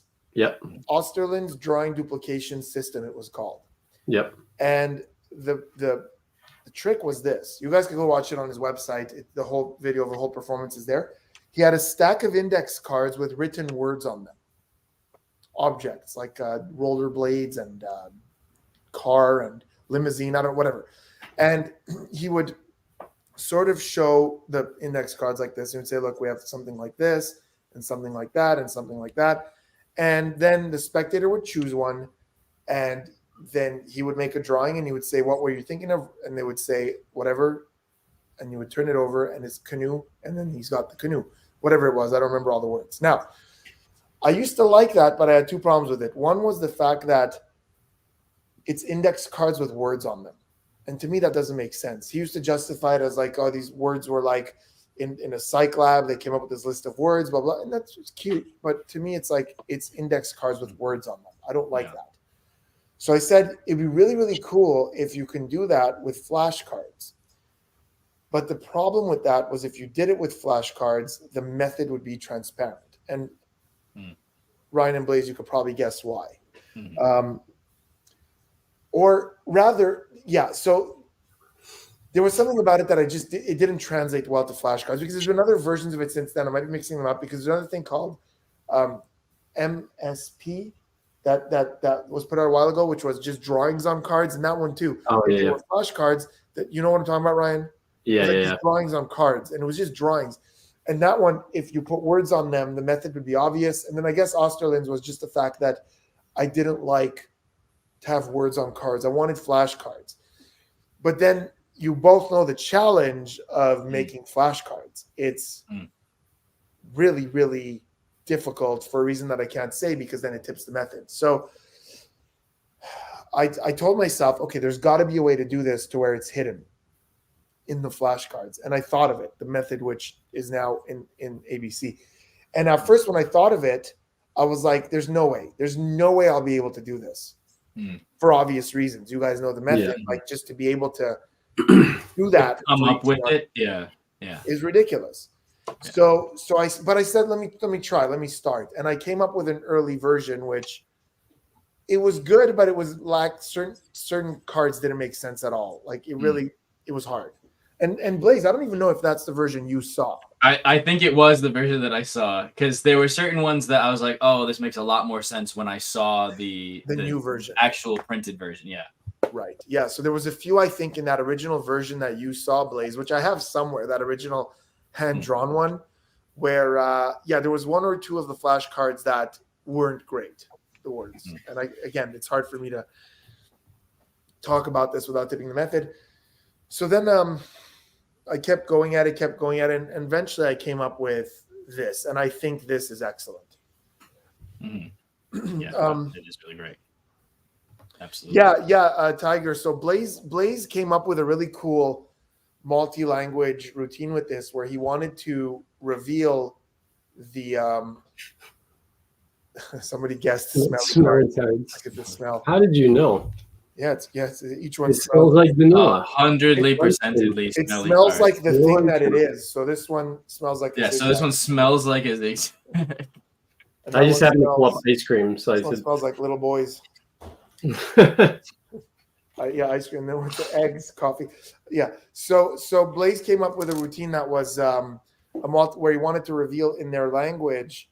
And what is it about zigzag, Blaze? That did it? Is it because in some it was because it was because this was back before there was a printed version of this, and so back then after you showed me the ones that you made, I made a set, and that was where, and I swapped out a few words. Where zigzag, I made 0, and yo-yo, I made yarn, like a ball of yarn. And those were the only changes that I made for myself. I don't think that they're necessarily better. Like I like the words that you chose, and I think that they absolutely work and make probably more sense. But the words that I did were just specific to the routine that I was doing, because I was trying to. Someone is going to clip that audio. Yeah. Spidey said they smell like little boys. Yeah. Okay. I was like, did I tip anything that I wasn't supposed to say? But okay, no. But yeah, so that was the only thing, was that because I would reveal it in like whatever their native language was, because I had this whole presentation about magic being like this universal language. You could connect with anyone that you meet, just like learning a new language. You open up a whole new door to people you could never have connected with before. And then like having people think back to childhood memories with these objects from the ABC cards, and then revealing it basically in the language they spoke when they were that age. And so like I have 2 people up on stage, and like one person says that they moved here from France, one person moved here from Spain, and now I reveal that memory in French to them, and they react, and then they translate it for me and tell the audience what I said to them in French, and vice versa, and memorizing the routine in different languages.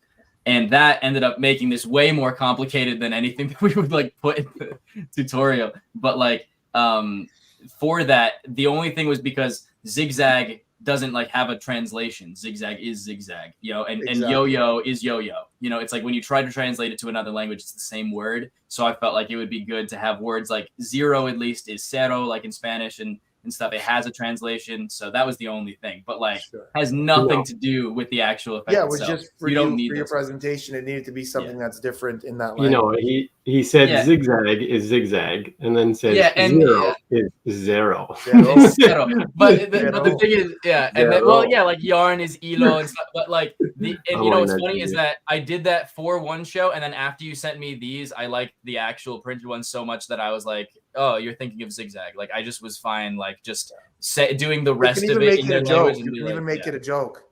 Mm-hmm. Yeah. You gotta just say it a little slower, like zig. Zag. That's it. Could the cards be only the pictures? The cards could be only the pictures. I don't want to answer that. Listen, Blaze, Ryan. Like we answered a lot of questions about method, and I don't want this to become like a puzzle to try to figure out the method, because we're focusing too much. And it's something I am proud of. It is very fooling, but if we start, Morgan. I hadn't seen Clarissa's follow-up question about the would it work? I thought her question was, are the cards just pictures, or like do they have words on them? So I don't want to answer anymore because it's going to narrow down the method, and I think we've said enough things. I think Gerardo said it great. Just get it and enjoy it. Yeah. That's it. Guys, like the best testimony for me is that you have 2 pros right here who got this and they're not just blowing smoke up my butt or like just praising it. They got it and felt the need to actually go do it because they like something about it. Spidey knows. We've worked together for years. We worked on Wizard Wars together. We worked on Fake Off together. Spent 2 months on Fake Off together. If I think something is crap, Spidey will tell you. I'll be the first to tell you that's crap. I don't like it. I would never use it. And there's products that we've got to review that are upcoming that we think are crap. Boy. Oh that are boy. crap. And if you're sub to the weekly patter, we've already roasted some of them.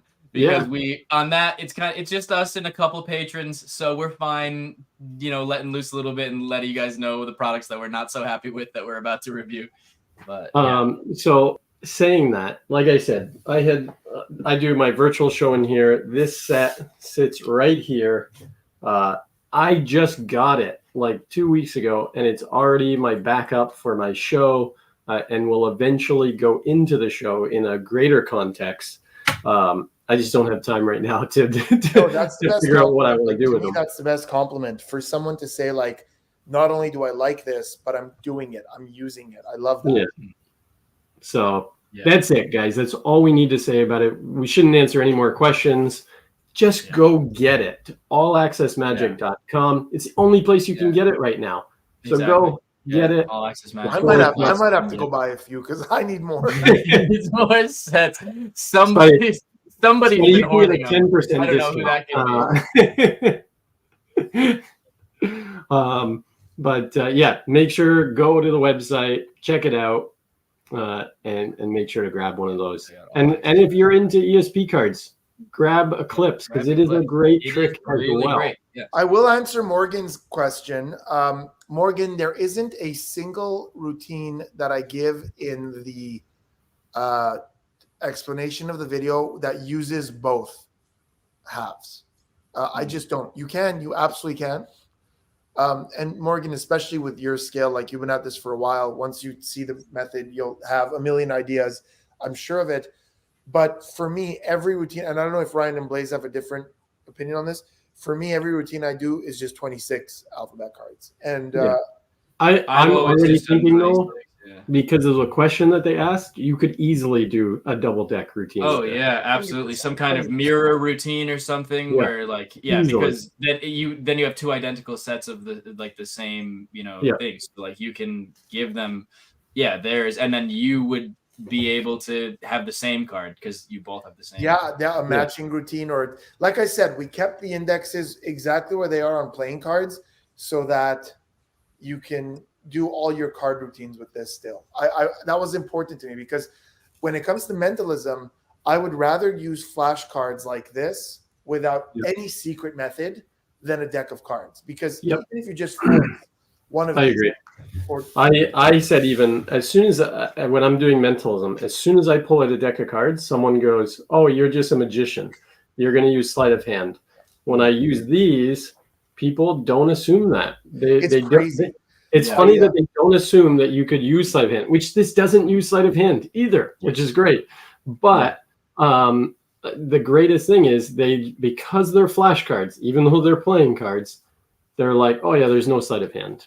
Yeah, and like in the show that I did where I used these like for 3 routines back to back, I have a routine and the spectators are handling them the entire time. It's in their hands and they shuffle them. And the thing is that like in that routine, it used to be a card effect. And I have videos on Instagram of me doing it as a card effect and having this whole reveal based on the card.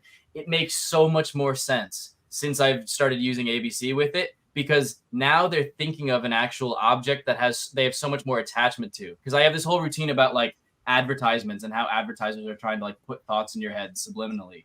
And having that subliminal thought that's put in your head be like, you're thinking about buying an umbrella, or, oh, I should probably buy this product. Instead of having the thought that's being subliminally planted in your head being, oh, 3 of clubs, which I literally used to do at the Magic Castle. I used to have the thought that was subliminally put in their heads was a card. And it still got great reactions. It became a whole other world when it became about ABC and about the actual like different objects that you see in this set. You know what's crazy about what you're saying, Blaze? Like how innocent it is, and what Ryan said. You know how you pull out cards. Oh, you're a magician, trick cards, and all this stuff. I was so proud of this after I came up with it, and I was so proud of how examinable they are and how bulletproof they are, that I went out and I was doing it for people, and I would finish, and I was like in my head, I was like, okay, now they're gonna ask me to see the cards. I'm ready for it, but nobody did. They're like, oh my God, that's amazing. And I'm like, so do you guys want to you guys want to check them out? Like I was like, do you guys want to look at them to look for? No, nobody did. They're flashcards. They're children's flashcards. It's the most innocent thing. Yeah, that's the greatest part. Is like they are just simple, easy cards that like there's nothing to figure out. I see we've got quite a few orders coming in, which is awesome. Like I said, guys, allaccessmagic.com. Get it before anybody else has it. Get it before anybody else. You are the only people able to place an order on this right now because this is the only Murphy's shop. okay? Is Murphy's okay with you guys selling this pre-release? I'm still. They will be. No, no, they are. We asked part A and B of all 3 C questions, and so we got it. You what? That's right. We got it. It's okay. Because like guys, even I can't sell this. Don't worry about it. Oh, we know you can't sell it, but we can. So we're doing it for you. Oh,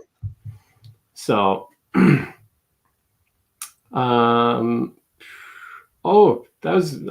Should we? Should you want it? I don't know if that's. I think we'll skip over that one. Yeah, I saw it and I was like, oh, good question, bad question. Go for it. Go for it. No. It's all right. I'll gladly answer it. Okay. We both worked with multiple companies, and sometimes it makes more sense to work with a different company for a different product, you know. Yeah, and some companies when I thought of this and I needed it custom printed, I showed it to Murphy's, and they were like, "We're really excited about this," and they had immediately sent me all the graphics, everything. They designed this from scratch. Murphy's did. So they were really excited about it, and they did a really good job with the artwork. So I just never showed it to anyone else. And by the way, Ragav, although I do have a lot of stuff on 311, my relationship with Murphy's goes further back than 311 because before that, I had stuff that I released with Murphy's. Induction was with Murphy's. Scar with Shin Lim was through Murphy's.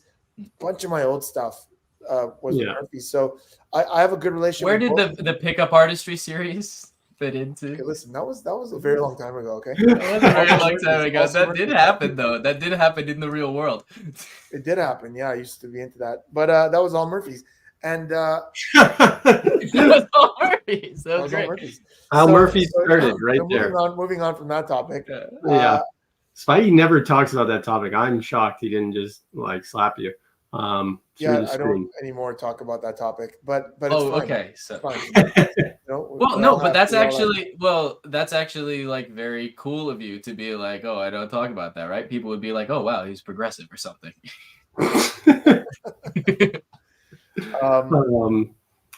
You know what, Spidey? I think so. There's a product that I'm working on releasing.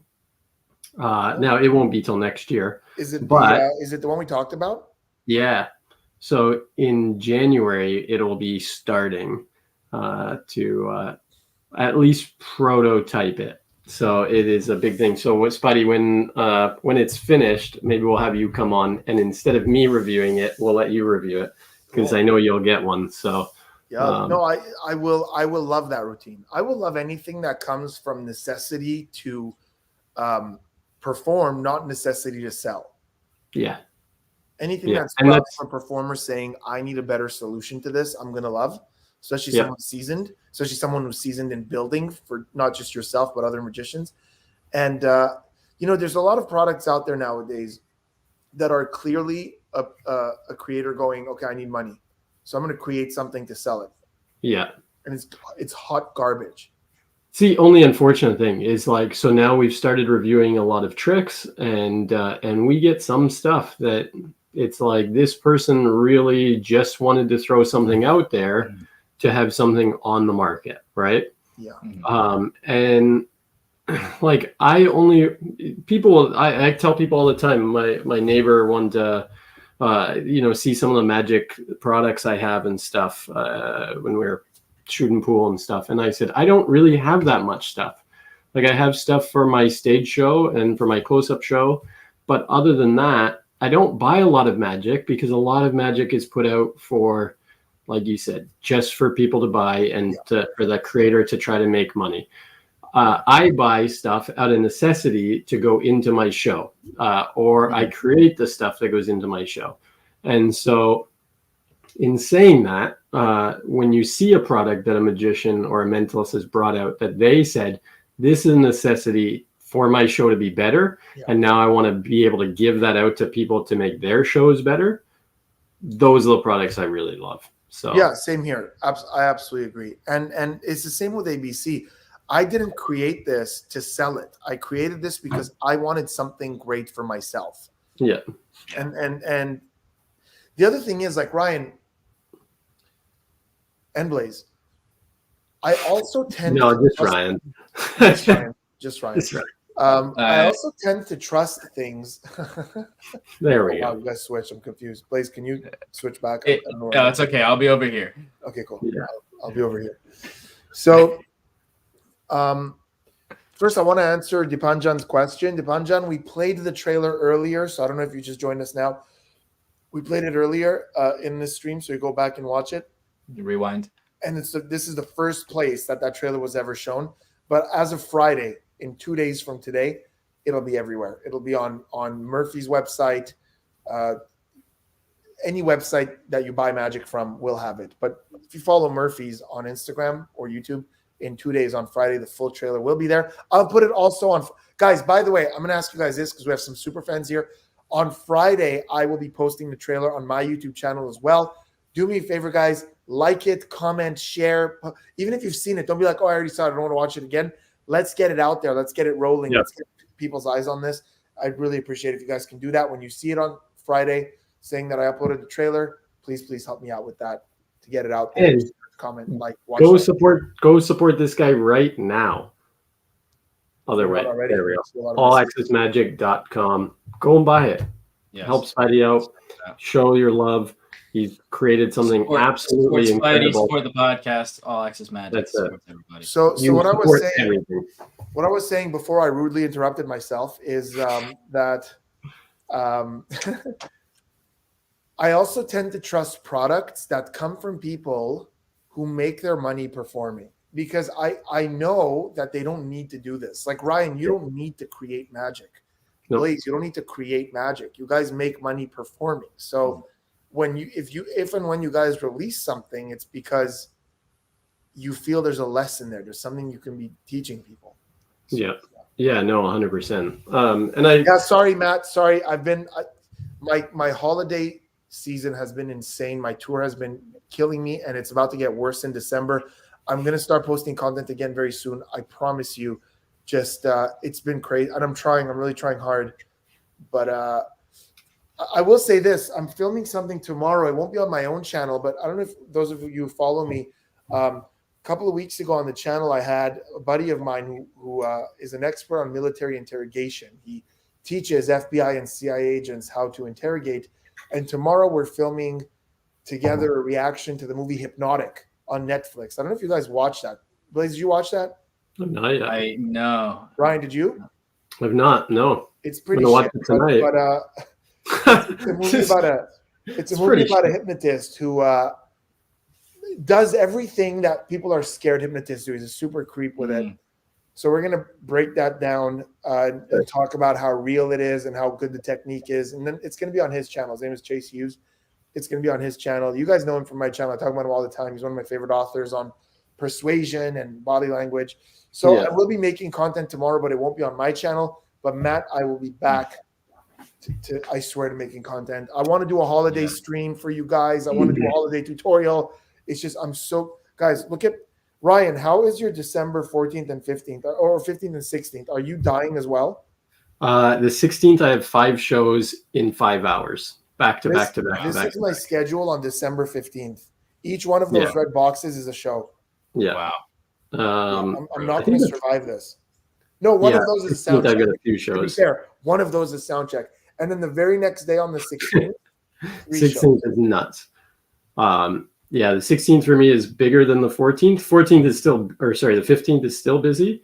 The 14th is busy. The 18th, yeah, it's everything. Actually, the 10th. The 10th is nuts as well. Oh, is it? Not mine. Yeah, it is insane. My whole week, like especially around Christmas, gets like crazy from like the 20th and then just That's straight like to the end. that's because you have like Christmas It's Day. weird how people have No, like, no, it's I mean, one of those- no, I mean like around. I'm messing with you. Matt, I wrote down the his name, Chase Hughes. It's also his channel. He's got great content, by the way, about persuasion and body language and stuff. He recently did a video all about MK Ultra, and he knows some stuff. The guy knows some stuff that, anyways, great stuff. He's a genius. Blaze, what's your schedule like in December? Are you doing shows? Yeah. So I actually just had a bunch of people reach out in the past like few days, like very last minute, and I was like surprised. Some of them I wasn't able to do because they were already booked up, but like I just had a big wave of people all try and reach out for last minute. And so then I was just like, all right, if I'm already getting like a wave of people reaching out, I might as well just like reach out to a few clients that I haven't spoken with for a few years and just like try and fill any extra other time that I have. The reason I feel a lot of people are booking last minute is because a lot of companies currently don't even know if their event is going to be live or virtual. Yeah. And I had some people reach out to me and say that they've decided to cancel the live event. And I asked them, are you moving to virtual? I could do a virtual show instead. And they said that they're not doing any event at all, which is kind of crazy, but I guess with the whole Omicron thing, people are just kind of panicking and canceling things or postponing them. Omicron. How many letters into the Greek alphabet are we? I mean, Omicron's not even a letter anymore. I don't think I just said, hopefully this doesn't do anything else. Otherwise, I'm gonna cron. You're gonna cron? I'm gonna cron. What did I say on the weekly patter? That it was the Decepticons and the Autobots? Yeah, it sounds so much like something out of Transformers. Yeah. It does, Omicrons. Omicron. Or like something they're looking for, like the Decepticons are looking for the Omicron. Yeah. They're the prequel to the. What was it? What they were looking for? That I'm confusing the Tesseract. Yeah, the Allspark. Oh, the Allspark. Yeah. Well, see, that's not a great name, Allspark, compared to Tesseract is really cool. Yeah. Well, like compared to all of like Decepticon and stuff like. And then Allspark is like Allspark. Yeah, it's like they use Allspice or Old Spice. Old Spice. Allspice. It's just the most burning deodorant. Decepticons, like your armpits are on fire. It's Allspice. You no longer stink like motor oil. You don't stink like motor oil. You just sting. Yeah. You don't stink. You sting.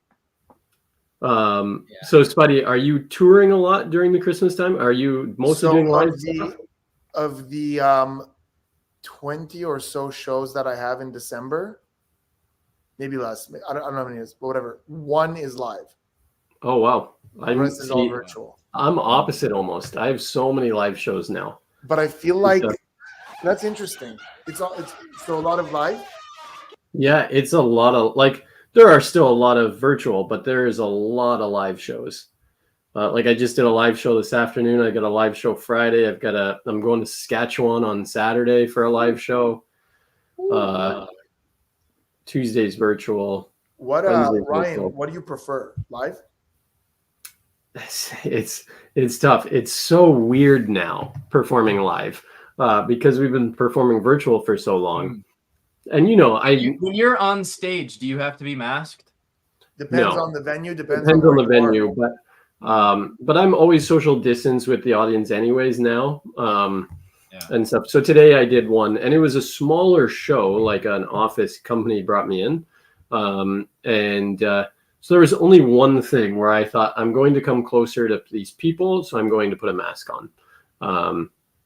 And if they came up on stage, they still had their masks on. Some did, some didn't. It was up to them, their comfortability level. We're all vaccinated anyways, so it felt like it was probably safe that way. But, I mean, Spidey, there's nothing like doing live, but I have said this before. I fell in love with doing virtual shows because I can do them from my house. And I said, if I could travel around the world on vacation still, without having to worry about stuff and only do shows virtually, I would do that the rest of my life. But there is still something about doing live shows that is great. That immediate interaction and stuff, and like just physically seeing someone's reaction to things, like face to face, is so much better than seeing it through a screen. Ju Chan, I do have a show in Toronto. My only live show. Oh yeah, is in Toronto. I didn't know about this, and Kevin just told me about this today, that you're going to be here on Saturday. When you say here, though, aren't you in Hamilton?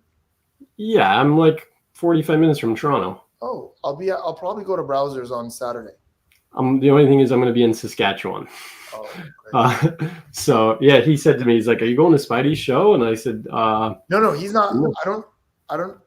I hope he doesn't think he's coming to my show. My show's a corporate show. He can't come to that. But oh, well, I think he thought Saturday, maybe. I told him I'll be at Browsers Den probably, and then I want to go to what's that big mall where the Cheesecake Factory is in Toronto?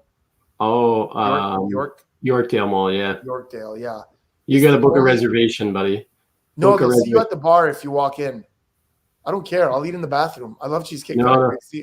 I went there a few months ago, and they said it was like over a 2-hour wait. I was at like 3 o'clock in the afternoon. So like not dinner time yet. Yeah, I went once and it was packed, and they said we have seats at the bar. So it's like Cheesecake. I love Cheesecake Factory, but the only one in Canada is in Yorkdale. There's only one Cheesecake Factory in Canada? Oh my. And the crazy thing is, let me see how good of a mentalist I am. I could tell you what Spidey would eat off the menu. So Spidey, you know what? This isn't that difficult because there's very few things I wouldn't eat off that menu. That's true, but your go-to. I have 4 go-tos, but go ahead. You're going to get one of them. I'm trying to think I know exactly my go-tos at Cheesecake Factory. Yeah. I know that Spidey, when he travels somewhere and there is a Cheesecake Factory, this thing screams out to him. It's not cheesecake either. This is not a cold item. This is a hot item. And I mean, a lot of people make this differently, but Cheesecake Factory has their base that's really good. I'm going to say that you go with meatloaf, Spidey. I do. It is one of my go-tos. That's it. I knew it. Delicious meatloaf. What? I knew it. That is not at all on my radar. I didn't know that Cheesecake Factory was known for their meatloaf. Dude, they have it's called the Factory Famous Meatloaf, and it's amazing. I always end up getting their. I know what you get. Hold on. Oh well. Avocado. I'm getting avocado. Okay. Is it the avocado toast? You just no avocado like egg roll things. Oh. Yeah. I had the first part. I had like 2 options for the second part, and I screwed up. Yeah, it's good. The avocado rolls are good, but there's cilantro in there, and I'm not a cilantro fan. But it's good. Oh, do you think cilantro tastes like soap? We talked about this. Right? Are you one of those people? I love cilantro. We do have our first caller in, by the way. Overseer Bob has joined the chat. How are you doing, Bob? Let's bring in Bob. Bob, can you hear us? Bob, are you there? I sure can. There he is. All right. We can hear each other. Amazing. Bob, did you have any questions for our main man Spidey tonight?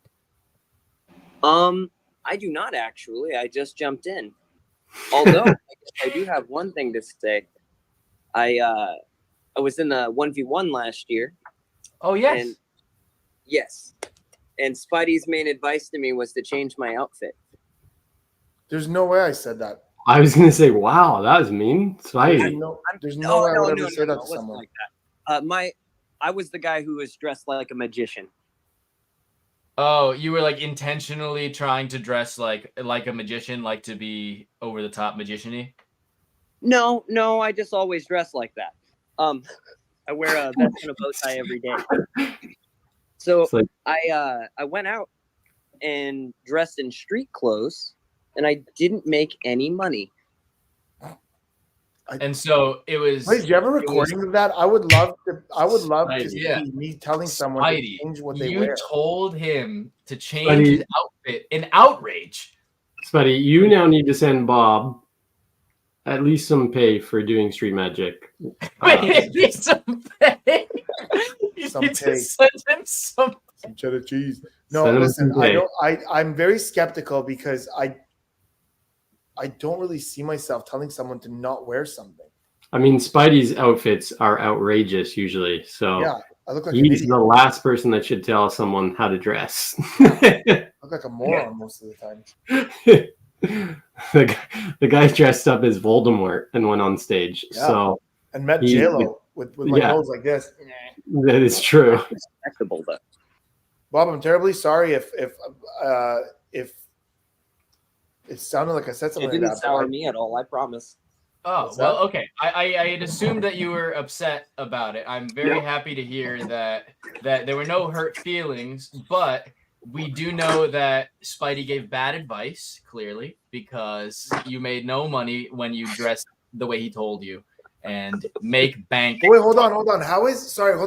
How is making money as a magician correlated to what you're wearing? Because typically, like, were they like, no, we're not going to pay you for the gig because we don't like your street clothes? No, it was a bar magic night. I wasn't booked. I was just out street performing. Oh, like busking? Yes, specifically. Oh, so And you- everybody that I performed to was very pleased, and they'd thank me and walk away.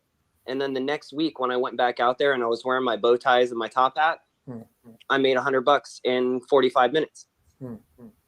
This is extraordinary. I'm literally skimming through the full 1v1 tournament as fast as possible. You got to I bring really it. want to see. Yeah, I'd really love to hear wanna what I see said, this Blaze, moment. because if like that's something I should know. If I told someone like, don't wear that, that's really stupid of me, and I apologize. It's at the for it. end. It's at the end of the day.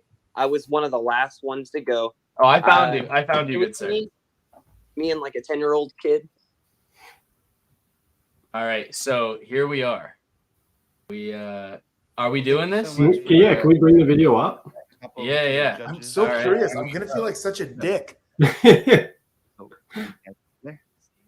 Okay. Be right back. I don't see anything wrong with that outfit. Well, let's hear what you said.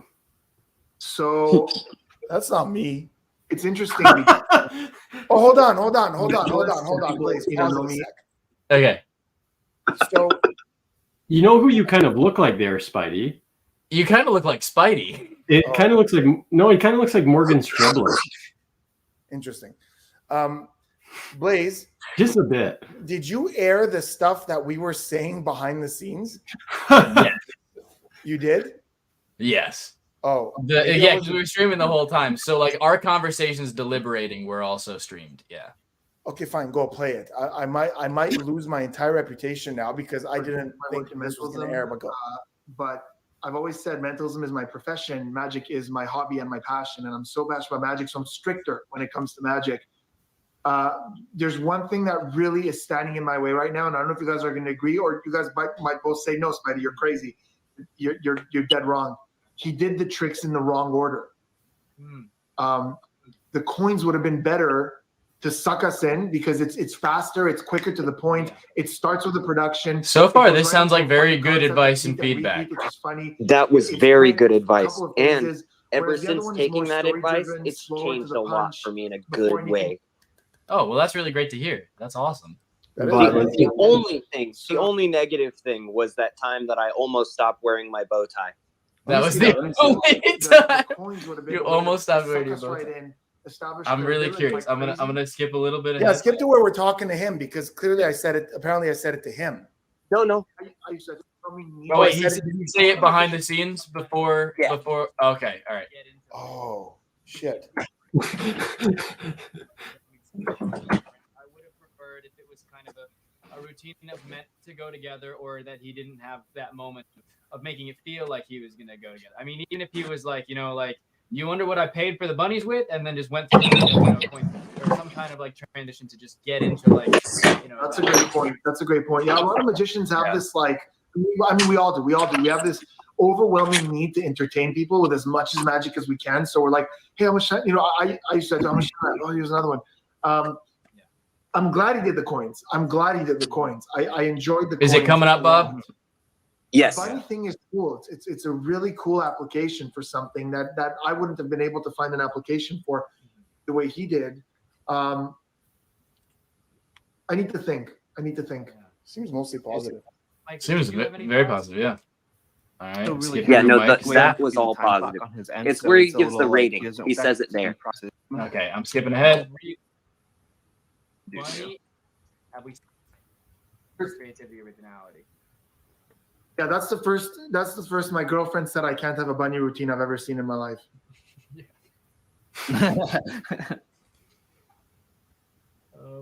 I think creativity, originality. I'm gonna drop him. See, Blaze is the jerk. Oh yeah. Now I'm being outed as the jerk. Now I'm gonna give him No way. a 7 or an 8 for entertainment level. I'm gonna go with 8. The reason I give him an 8 is because of the fact that the two routines felt kind of disjointed. That it was 2 separate routines with a do I have enough time to do another routine in the middle, rather than like necessarily transitioning it. And even if he had asked how much time he had just to make sure and check, which is totally fine, but then had some kind of transitioning through line just to make it make sense why he was doing both. Caramel just said I'm the harshest judge. I might as well do another routine. That's how it. I don't know. I tried to be pretty harsh. The But- color changing bunny. Okay, I'm gonna skip ahead from me. To my rating. You know, Yeah. reveal that I'm gonna put it. Okay. down. Come on. Sing that all your meanness. Oh, here we go.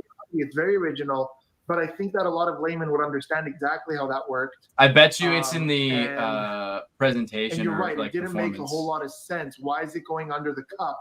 And that cup is such a magic cup. The routine. We talked a lot. Oh my gosh. Yeah. Yeah. I gave him a 10 for creativity. I'm just going to do this and load up the spreadsheet so everybody can see. I did 10 for creativity, originality, 8 for entertainment level, and then for personality, I felt. What did I give him personality? Okay, let's skip Something ahead. comes up here that I want to talk about, and I hope it doesn't come off as me being too harsh. I really hope it doesn't, because he's great. You know, he's a great guy, and I enjoyed his personality. But I personally, and this is a very personal thing. Somebody, again, there's another thing where somebody can look at me and go, "No, you're an idiot. That doesn't make sense." I personally don't like that classic magician vibe. That sort of, I don't know how to describe it, but I think that you said that in the most measured, most polite. I didn't say don't wear a bow tie. I said I personally don't like it. Yeah. Yeah, I know. You said earlier that I told you not to wear a bow tie. I never said that. Not in those words. You know, No. I like musicians that are natural, that talk and act the way they do when they're not performing, just sort of casual. And so you know, even the coins, like the way I do hopping halves would be more like, okay, so I've got 2 coins, guys. Check this out. One's gonna go in my pocket, and which one does that leave? And boom, like without having that. If I've got 2 over here and I put 1 over there and 1 was in my pocket, like I'm not a huge fan of that sort of super magician-y presentation. Does that make sense? Yeah. Oh, no, I thought that was Spidey Should talking that now. factor into my vote, or should I try to stay? Well, So Bob, all I think Spidey's trying to say is be yourself. I think a lot of times, especially guys like myself, Spidey, Blaze, we perform all year round, right? And how we got to where we are, and like we do this for a living, is being original and being ourselves. And if that is you, then that's great, and be yourself. But I think being genuine and being yourself and not trying to be the over-the-top magician. Like I see mentalists all the time that are like so hardcore and trying to hit people with all these different things. And it's too much for people to take in, where like the best, honestly, the greatest comment I've ever got from someone was like, as soon as you started performing, I felt like I was on your side already. Like I was on your team, like I was friends with you and I wanted to see you succeed. And I think if we come off as like, do you want to see a card trick, or like that magician, like over the top craziness, that it can turn people off. And so I think sometimes, what we wear, how we act, how we present things, all of that, if it's not genuine to who you are on a daily basis, then the audience can read that right away. And there's also a thing where, and also we didn't just rewatch your performance, so also we don't know exactly how your performance was. I remember it. Yeah. The ratings were very, very fair. In fact, they were actually probably nicer than they should have been, considering I'd been doing magic about 8 months at most. Wow. Well, you did a really good. I gave you a 10 for creativity, and then 8 for entertainment, and It was 9 super for creative. personality. It So was like overall, a it was really bunny. good. under a cup that kept changing color. I'm so sorry, I didn't hear you quite well. No, nothing. I'm remembering the routine. I remember the routine. But Bob, yes. if any part of that felt like me telling you, don't wear this or don't wear that, that's not what it was meant at all. First of all, I didn't realize that what we were talking about backstage was going to be aired. I thought it was just what we were saying. But I will never, like, even my followers who are watching right now, I will never, ever, ever tell someone not to do something that makes them happy. Like, if you're at the end of the day, the only thing that matters is your happiness and how you feel when you perform. I'm not a stylist. I don't know a damn thing about you and what your actual style is. I think my point was more like, I personally, when I see that sort of super classic magic look, immediately I come in with the magician having to prove themselves more to me than if they were just relaxed, wearing what they normally wear and just being more chill. But besides that, none of that was meant to be like, don't wear that, sucks. It's and that, I think that's a great point. What you just said, Spidey, is like, that when I think a lot of magicians you see, like, especially when they're kids that grow up and want to be a magician, like they see it on TV and they aspire to be like that. They aspire to present themselves like a magician. And I know that I especially for way too long felt like I needed to dress like a magician or whatever, or dress in a way that stood out. And like, yes, I like to wear something that's a little more unique maybe than like, someone that's in like, Wall Street is wearing, but it not too over the top. And the thing is that if you intend to present yourself like a magician, like the magicians you've seen before, then that means that the moment someone sees you, they're going to have preconceived notions about what a magician is. Yeah. And us as magicians, we have very good preconceived notions about magicians, and we're like, oh, we want to be like that. But there are a lot of people that have maybe had negative experiences with magicians, or they think of creepy old dude, or they think of when they see stereotypical magician, they think of pulling a rabbit out of a hat. Very different from what you did with rabbits. Not to try and draw some kind of similarity, but yeah, I do pull the rabbits out of my hat too.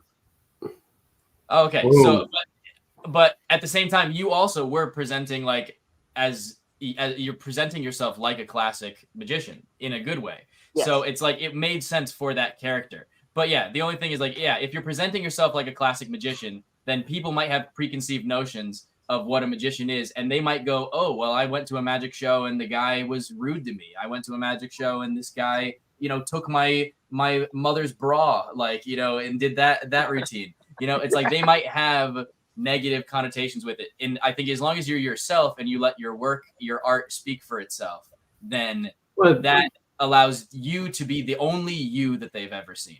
That's what I said. Be genuine and original to yourself. There is only one David Copperfield. No matter how many people try to emulate David Copperfield, there will only ever be one. And I don't think he's ever worn a suit and tie. No. Nor I mean, he looked more like Steve Jobs, right? Like that, and that's what he wore, and it's become iconic, and he still wears it today. And it's something that, a lot of us would go, I wouldn't wear that on stage, Well, the classic magician outfit was for two things. One, it's at the time, that's what elegant was. Mm-hmm. That's one. Two, a lot of it helped what magic was at the time. Magicians back then had top-its, and they sleeved a lot, and they cuffed a lot. I've never sleeved. I've definitely never cuffed. So there was a reason for that back then. That's just not so much part of our truth today. And also, like, elegance means a lot of different things nowadays. Like if you look at what the high-end designers are doing, or you go to the award shows, elegance can mean so many different things. So I think there should be thought put into what we wear when we perform. I don't know why, Bob, you wearing a bow tie would justify making money versus not. That doesn't really make a whole lot of sense to me. Maybe it came off as more professional and people understood that you wanted. I don't know. I don't know how that works. I do believe it was probably them viewing me as a professional versus not, because I am in a smaller area. So a magician isn't something they've ever seen other than me anyway. Most of them. That does make sense, Bob. That does make sense. So would you have made more money if you went out and told them, hey guys, I'm a professional magician, I'm working out here? Would that have equalized things? I don't know. But yet you're right. What we say with our outfit does make a difference. And in that had you told me that before, if you look at my criticism, there's not one point where I said, "Oh, he shouldn't wear that if he's busking." Well, and I mean, truthfully, Bob, it might have just been a week where, I mean, you might have just got an unlucky week where people weren't carrying cash either. I know, I've worked at places where people give tips in restaurants and stuff back in the day. And sometimes I'll make a couple $100 in tips in an hour. And then the next week I make like $30 in tips. Mm-hmm. And it's not that the magic changed or anything like that. It's that one week people had cash on them and now people don't. And especially during, I do 2 restaurants that if I'm in town just to practice, and one restaurant I make more money than the other one every single time in tips, because the people in this area are more country people, like live more in farmland and stuff, and they carry cash more than the people in the city do. And so I always make more in tips there than I do at the other place. So you may have just got unlucky that night. I wouldn't say that advice, like, I think you can wear whatever you want out there and you're still going to be able to make money. I think that overall, I think overall, like looking back at it, I think that, Spidey gave some pretty actually solid, good feedback and advice. And it wasn't I think that just the way that we had gotten into it, we thought that it sounded harsh or whatever, the way Spidey said it. But I think it actually sounded very, you were intentionally trying to not sound harsh at all. So, I think it was Clarissa is asking what cuffing is. Cuffing is an old technique. Ryan or Blaze, have you ever cuffed in a magic coin magic performance? I don't think anybody does nowadays. No. But it's a technique where the bottom of the pants was turned up like this, so it creates like a pocket here in the pants. And let's say you have a coin. I'm gonna try to cuff. Let me get a coin. Hold on. While Spidey's getting set up to demonstrate cuffing, I just wanted to really appreciate you jumping in and asking your question and talking with us, Bob. Thank you so much again for competing in the 1v1 Magic tournament and reminding us of your great performance. So everybody, if you check out the 1v1 Magic tournament round 1 near the end, around the 3-hour 45-minute mark, you can see Bob's performance and check it out. And it looks like you got a really great score. So, it's still something that I want to do on the show is do a contest, maybe where people send in videos or we don't do it live, but we can totally do something. Yeah. So thank you again, Bob. I'm going to send you back into the audience, but really appreciate you jumping. Let's see if Spidey can catch it. Thank you. Come on, Here we go, guys. I appreciate it. I've spent a year thinking he hated my bow tie, so thanks, guys. No, 0%, man. Never. I would never, ever. Like, look at me. I look like an emo freak from high school who never grew up. That's fair. Yeah. That's why I was confused. That's fair. Keep rocking the bow tie, man. Kill it. Bow ties are actually really cool. So cuffing, here we go. All right. So basically, after your false transfer, you just. Oh, that was awesome. After your false transfer, you just. Oh, Spidey, that is amazing. I'm gonna get it. Here we go. Ready? It looks so bad. Here we go. Shush, Blaze. Here we go. Ready? False transfer. Woo! Yeah, you just dropped it on the carpet. No, I got it in my cuff. Did you? Oh man, you got it in the cuff. Oh, so after you do your false transfer, you get the attention here. You just drop that, and I got it again, and it goes into that fold. And now you can do your vanish. Wow. Okay. The fact that you actually that's pretty cool. The problem is, Spidey, when you make a coin disappear, how do you make it reappear then? So you go, guys, watch. What's over there? Well, what I love is that you gotta kick your legs so far that the inertia flips it up. The first 2 times that you did it, it literally looked like you just had the coin. You were like, all right, false transfer. No, so I was very nervous. But it's tossed it on the ground and it just crashed. But basically, after the false transfer, you just like that. You drop it like there. Throw it at the ground. Whenever you miss the carpet, it looks real. Watch. It looks so good. Nice.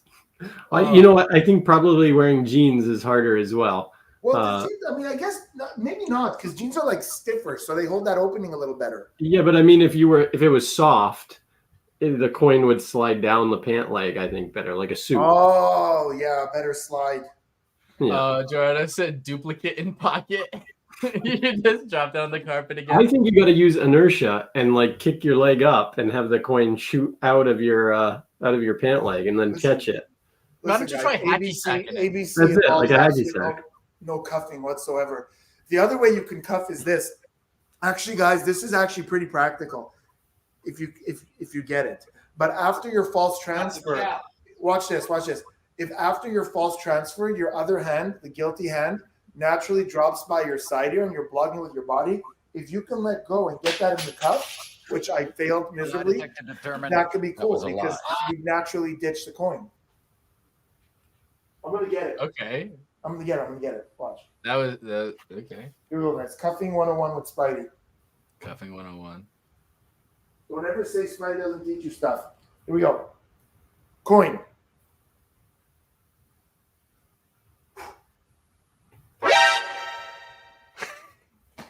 Vanish.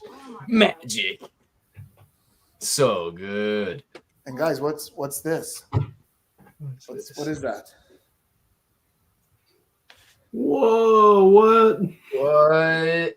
So good, guys. Get ready for next week's reviews. Yeah. This is not going to be one of next week's reviews, but it will eventually be one of. I love that thing. You love this thing, man. Yeah, the bunny. Are you thinking of a bird? No, I'm thinking of a bunny. Mayhaps a bunny. Oh my god. Mayhaps. Oh my god. So good. The thing is, I wasn't familiar with a lot of Daryl's work at all before getting this, which I am going to eventually review Papa Rabbit. But the thing is that watching his performance in the tutorial, I was like, oh, okay, I get it now. Like, yeah, this guy is really. Daryl was dramatic. very unique. Yeah.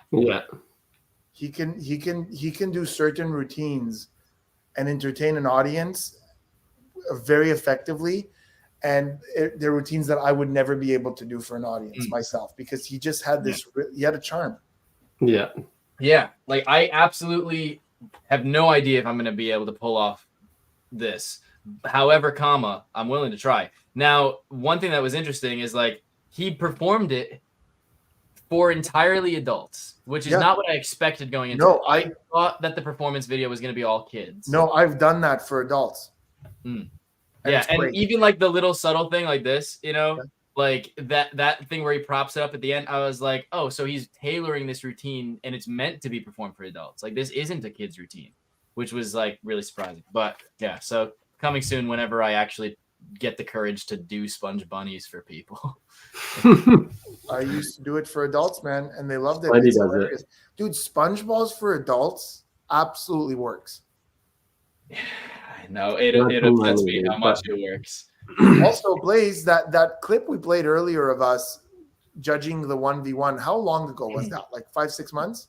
Yeah, it was February. How did you hit puberty in that amount of time? Hit puberty? Yeah, you look like a little. You look he like came a little to Canada. In that, you look came like to Canada and I became a man. Came to Canada. I took him to the gym. I jumped in a lake, trial by fire. Hey, yo, bring Morgan in. Oh, Morgan, yes, I will. I invited you to speak. I just saw you raised your hand. Morgan's dope. Morgan has a tutorial on my channel that's so good. Welcome to the stream, Morgan. Hey, thanks for bringing me on. Welcome. Morgan, did I insult your clothing at all? No, not at all. He's going to now. I hope not. I hope he can't see me. Well, I was just hopping on. I'm super excited for this product release. And one of the questions I had, just sort of thinking about and hearing you talk about it, is how much of your instructional videos with this are focused on like the cold reading section versus sort of the mechanics and different effects. And is it more effective if you play it off as like cold reading, or what's kind of your take on that so far? It's a terrific question. I would say the first 20 minutes is about sort of explaining really thoroughly to you the system and how it works, the method. And then after that, we go into techniques for, I would say, another solid hour. There's like good hour of like hard technique. And then we talk a lot about troubleshooting and different ways to work different scenarios. And then the cold reading is its own thing, it's its own chapter where I teach you for each one what to do with it. So there are some routines in this where they make a conscious choice, where you show it to them and they go, that's the one I want. That allows you to cold read them very well. There's also some routines where they randomly cut and they see it for the first time. It's a different cold read in that case because they didn't make a choice. You have to go more along the lines of like what came to mind when they saw that symbol. And that's equally effective, although I do think there's something to be said about the strength of them making a choice. But Morgan, honestly, man, the more you do this, like as much as I'll give you that sort of little jump start on which direction to go with the cold reads, the more you do this, the more you will come up with your own scripts of things you say given each of these choices, you know? So I think you're going to have a ton of fun with it, but there's a good amount in the download for like that sort of psychology of it, but a lot of it is that hard technique as well. Yep. Awesome. And then another question I had, not really related, but just thinking again about applications is if this tips the method, then don't answer, but can you have multiple selections or multiple people pick a selection and read? Oh yeah. In the trailer, I think you had 3 people back to back, right? Yeah, so you can. So you absolutely can have multiple people choose multiple things. Sweet. Yeah. Awesome. Well, strong. I'm very excited for this. Awesome. My brain's kind of fried right now. Morgan, there's no forces. There's nothing that's going to come up like strangely again and again. There's nothing like that, like Svengali or anything like that. Like it's super legit. So you can have 2 or 3 people choose, and you'll know all 3. Yeah. Anybody watching, cool. if you get this, you absolutely will perform it. This is something that will not just sit in your drawer like so many other magic effects. Like this is something that you will not be able to resist performing because there's so many things you can do with it.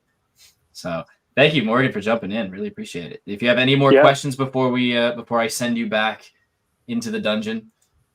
Oh, it's just gonna thanks Spidey for everything. And if you ever have more people on to perform or teach a trick, hit me up. You got it, brother. I love the tutorial we did on my channel, and the video did pretty good.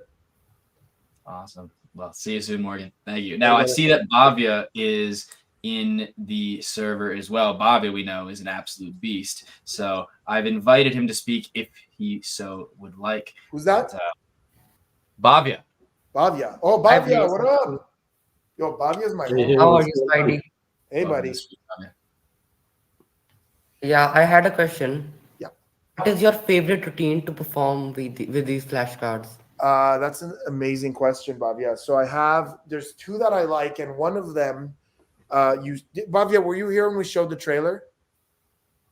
Yes. Okay, so one of them was in the trailer, but it was cut into 2 parts. So the first part was when that kid in the beginning chose this planets, and he was freaking out like right in the beginning of the trailer.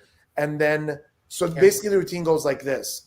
The cards are mixed, cut, and I go through like this, and somebody says stop when they see one that they like, and then 3 more are set down on the table and somebody covers them without looking at them.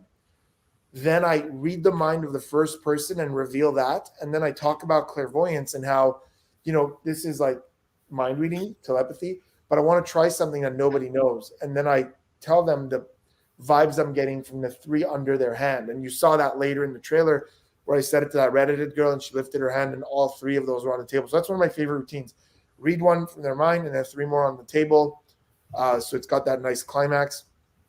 Another one I really like is the one I demonstrated for Ryan earlier, where in their own hands, they go through like this until they see one they like and they lose it in the middle. And you never see it. You don't know where it is. It's actually lost and you still know what it is. I love that because that one even fries the heck out of magicians. And then there's another one I teach in the download, which was the first thing I came up with this, which is 2 people randomly cut, and I know both. Yeah. But I think that first one has a very special place in my heart, where you go like this, and this person's thinking of something, and then the next person has 3 in their hands. I really like that a lot. You did that one on the live stream as well when you first showed that trick on your channel. The one where there's one selected and then 3 more that nobody saw. Oh, there are 3. Yeah, that one. Yeah, I 3 on the love table, and you guess whatever each one is. Yeah, I love that. Yeah, I'm very excited for it. I'll buy it today. Thank you so much. Thank you so Bhavya. much, Bhavya. Awesome. And Bhavya also was, I believe, either a semifinalist or finalist in the 1v1 Magic tournament. Bhavya crushed it. He is super young. How old are you now, Bhavya? Are you like I'm 12 13 now? 13 now. 13. And he just did an incredible job. Ridiculously talented for a I was 13-year-old. actually with Bob. Oh, you went up against Bob. Oh my gosh. So who won between you and Bob? Bhavya ended up making it to the next round. I won in the first round. Congratulations. I didn't watch the episode Spidey was on, or the day that Spidey was on, because I think I was on the day after Spidey. On the 4th day. Spidey was on the 1st. And there will be a second 1v1 Magic tournament. It is currently in the works. For the people that are wondering, for the people wondering, there is a 1v1 Magic tournament, a sequel that is in the works. It's going to be much bigger this second time, and because I want it to be so much bigger the second time than it already was, it ended up being so much bigger than we ever expected for the first one. It was huge. And it was such a great experience that we definitely want to do it again. And thank you so much to people like Bhavya and Bob that competed in the first one and supported us. And see you soon on the Discord, Bhavya. All right, I'll move you back to the audience. But thank you again for calling in. I'm really upset that nobody's asking questions about cuffing. So you're trying to cuff again here. What are you doing? Well, it is cuffing season. Mm-hmm. And for those of you interested in finding love, you should use a dating app. I love that your hand just goes like, or just go cuffing. Yeah, I love it. It's just the most elegant opportunity. This is your opportunity to learn master cuffing. Oh my god! Oh boy! My favorite thing. Oh, so ladies and gentlemen, the coin disappears when you throw it across the floor. Come on! Caramel, it's a reference to a thing. Tigger wants to know if we were going to ask you about lasagna. And about what? Sir, were you not able to hear it? No, barely. Wait, have you not been able to hear any of the drops that I've been playing this whole time? No, I've heard 1 or 2. You probably heard the ones I did. Lasagna. Sonia? Lasagna. Lasagna? Lasagna. Lasagna. Lasagna. Lasagna. Like, the fact that you're not getting it's lasagna, silly. Lasagna.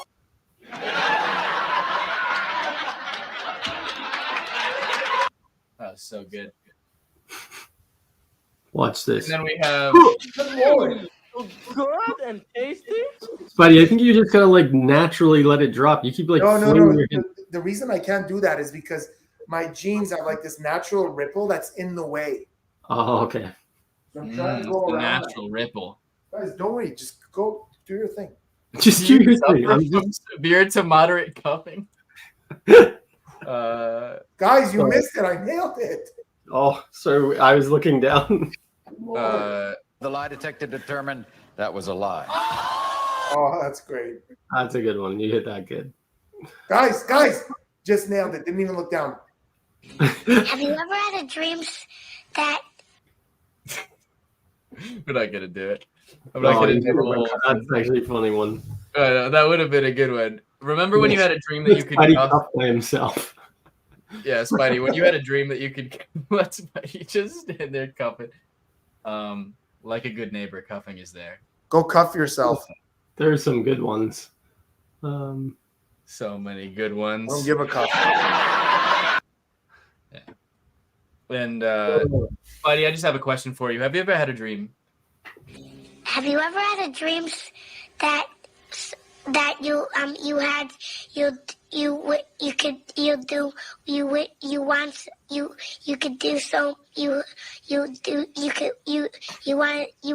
him to do you so much you could do anything? So I have. Spidey. You have. That was kind of like Blaze before when he was giving his analogy on on the deck of cards, right? When he was saying what it was. Yeah. And Alex typed in and said, like, Alex Boye has texted me that he couldn't follow what we're talking about. Yeah. Amazing. I'm more nice with you. Now is that an Alex issue or is that an us issue? Were we really not making sense? It's a mix of both. It was a mix of both. It was tough. It was tough. Yeah, it was very we didn't really know what we were doing, and nobody said the name of the product. Nobody knew what we were talking about, but it's okay. We got on track after that. We got on track. Spidey needs a cuff stiffener. Too many cuff jokes, but they're good. They're cuffing good. They're They are cuffing good. That right there. They are cuffing good. So, Spidey. So this release took you a few years to get ready. Mm-hmm. Now, is there anything on the horizon other than this that you've been working on, or has this been really the only thing that you've been really prepping to give to the Magic community as like your release? So there's a lot in the pipelines right now. First of all, I don't know if I'm allowed to announce this, but whatever, I will. In January, I'm heading to Ohio to film a Penguin Live lecture. Nice. Which is going to be pretty dope. I'm probably going to film a couple of other things with them. Just got to figure out which ones. And then there's something else that I'm very hesitant to talk about, but I actually had the prototype before ABC. And really? Yeah, and I sent it to Murphy's, and we were going to have an actual prototype with molds made. But then COVID hit, and I don't know what happened. I talked to them recently, and they said we should have one soon, but it's freaking awesome. It's not what I thought you were going to say it is. When you said molds, it threw me off, because I know we talked about a couple different things, but no, this is a product that is, I'll tell you guys, it's something I've had a prototype for a long time. The field of Magic that's the hardest to find good material for, in my opinion, is seance stuff. It's really tough to find good material for seance. And I have a prototype of a box that is a friend of mine who's brilliant made the prototype. And it's essentially a small wooden box that looks like you would carry 2 decks of cards in it. You did show me this at your house. Did I? Yeah. So it's this wooden box that looks like you can carry 2 decks of cards in it, like a decorative card box. And you open it, show them inside empty. You put a folded up paper in it at the fingertips, like this. You drop it in like this. They can then put in a pencil. They can put in whatever is part of your presentation, a creepy medallion or a crest or whatever. You close the box, you put it in their hands, and they hear the paper unfold, and they hear and they feel the pencil moving. Wow. Then they open the box, they dump out the content, and when they open the paper, you can have any reveal on it written. It could be a card, it could be a name, it could be it could be anything. That's really powerful. Yeah, it's crazy good. So I'm saying this right now, but this may never exist. This may never actually happen because the reality is we don't know how easy it is to make and market this, but it's incredible. And it's really deceptive because the paper, you drop the paper in like this, and then they put everything else on top of that. Yeah. And then the paper has a reveal on it. So to the magicians who understand how these things work, that's kind of crazy. Wow. That's awesome. That's really, really incredible. Ladies and gentlemen, coming to All Access Magic in January. Oh, absolutely coming to All Access Magic. We will 100% review that. I don't know. I don't know if it's ever going to be a product. It's oh no, Tiger is asking if this was in the seance I did with Ramsey, because 2 Halloweens ago I did my full seance show and Ramsey filmed it and edited it, and it was amazing. But that is not one of the tricks that's there. It's similar to one of the things there. I do something with a diary and a pencil that writes a secret message. Very similar, but this one's a lot smaller and a lot more compact. Yeah, it's I'm talking about it right now as like the day may never come where this exists, or one day next year or the year after that, you guys are going to see a box from somebody like, oh my God, he talked about that all that time ago. But I don't know if it's going to happen.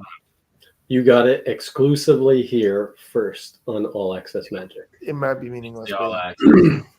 Yeah. But if it does happen, you'll be like, yeah, that was it. Yeah, that was a thing. But no, you're right that it is absolutely an area of the Magic like space that is really like not catered to enough at all. Like people don't really think about that market. No, there's only a few specific stores really that carry quality built stuff for that genre. Yeah, and the truth of the matter is what Ryan's saying is true. For Seance Magic, you need the props. Mm-hmm. There's not really any such thing as impromptu Seance Magic. Mm-hmm. Yeah. Well, so much of it is about the space. Like we had Jackson Ridd and Zach Young on the show when we were Magic After Dark, and they did a full seance show. And they did it in LA where they actually rented out this kind of Victorian venue, this Airbnb actually, and then they were able to really make it look like this old creepy home that you're entering. And every step along the way was so well done, where like from the moment you entered the space, like there was like a salt circle around the entire house. So it was like you were stepping over that, entering the house, and now you're within the space. And there was stuff in the living room before you got to the actual kitchen. But I remember like a lot of the things for that are a lot of custom ordered props. You know, it's like we need things that feel organic, that feel that they exist within the space, that feels like there is a spirit that is trapped within this item, you know, and that kind of thing is just something that like is on the exact opposite end of the spectrum when you think of organic magic or exactly. Exactly. The props are important. Ultimately, a seance show is more theater than magic. So and the props have to fit that theme, that feeling, story, that theater. Yeah. Now we've gotten some questions. Kevin is asking if Toby is in the new Spider-Man movie. I'm not allowed to talk about the Spider-Man movie, guys. All Spideys from all multiverse walks of life are sworn to secrecy.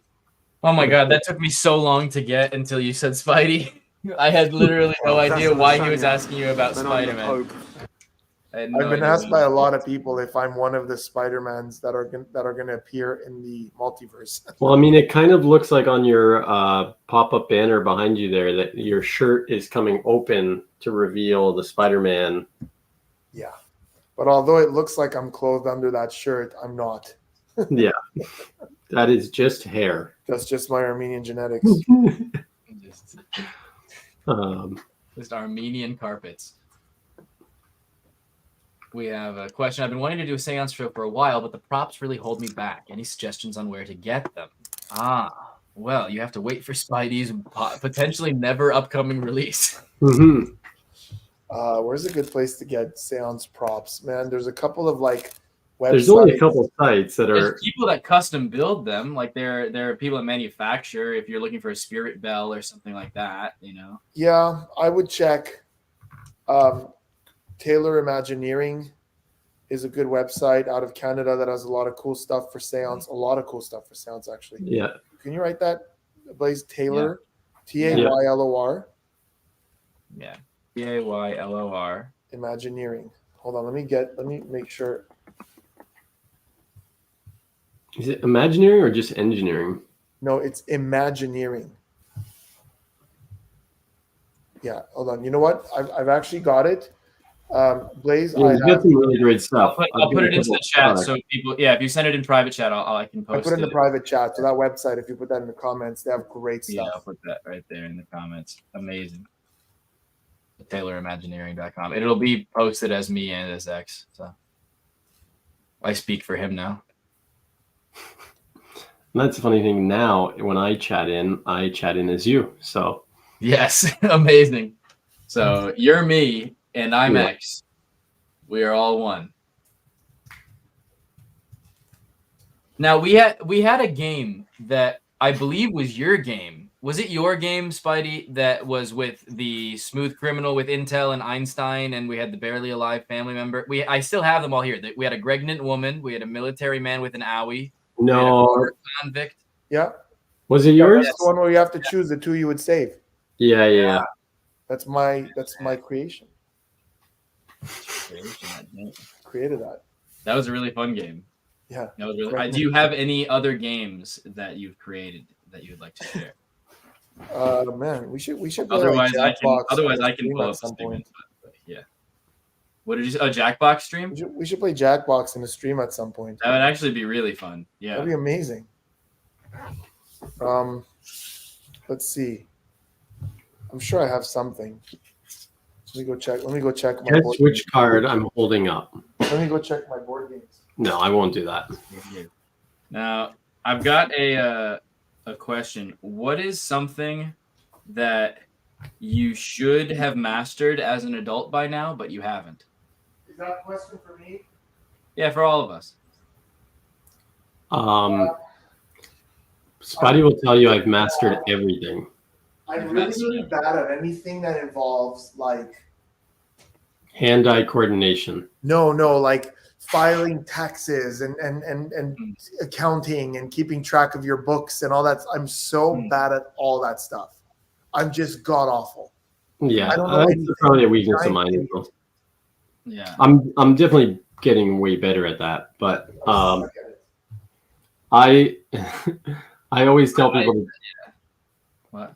My one friend always says that I do everything because I've worked all kinds of crazy jobs over the years and stuff, and play sports and do everything, music and stuff. So he always says, he calls me the Renaissance man, and he says he's trying to figure out what I'm really bad at, like just terrible. Yeah, which is kind of what being a magician is, because if you think of like in stories, like you think of the wizards that they portray, like Dumbledore or Gandalf or anything like that. It's like they had random skill sets in all of these different things. Like, oh, I can make you a potion. I can I can fix your car. It's like they just have these random skill sets. And because they have all of these random skill sets, that's what makes it. That's why you're the Jack of Diamonds. Because they have all these disparate skills, it's the sum of those disparate skills that makes you able to do magic. It's like, you have specific knowledge of things that are totally unrelated. I love Spidey's. Spidey, what would be awesome? What? If we could do that thing on the TV. That's what I was talking about. Oh, is it? Yeah, but I have a different game. I missed what you said. I have a different game to play with everyone. Yes. So here's what's going on. You guys ever play Balderdash? Yeah. Yeah. Okay, so we're gonna do a virtual version of that. So here's how we're gonna do it. I'm gonna read a question, okay? And then in the private chat, Blaze, Ryan, and I are going to make up answers to it. And then one of us is going to present the real answer mixed in with our fake answers, and the viewers have to guess which one the real answer is. That's great. Okay. Yeah, I like that. Okay, so Blaze, Ryan, get your private chat open. So let's go with one sec. Let me just do this. Let's get a random thing here. Okay, so we'll start with a word. And guys, here's what's important, guys. Those of you who are playing, the viewers, you can't Google this. So this is fully on trust, because Google will give you the answer to this in a second. You cannot Google this. Please, you'll ruin everyone's fun if you Google this. So please don't, okay? Yeah. So we'll start with okay, so the word is bistory, Bistoury. So Blaze, Ryan, and I are going to make up in the private chat a definition of that word. BIS. What is the origin? I don't know. It says nothing. We're supposed to come up with. So that's the word. Blaze, pin the word. Nobody Google this. I know it's tempting, but don't do it. So we're writing a definition for it, basically. Define the word. Yeah. Okay. All right. Okay. I'm gonna. I'm gonna go with this. I'm gonna go with this.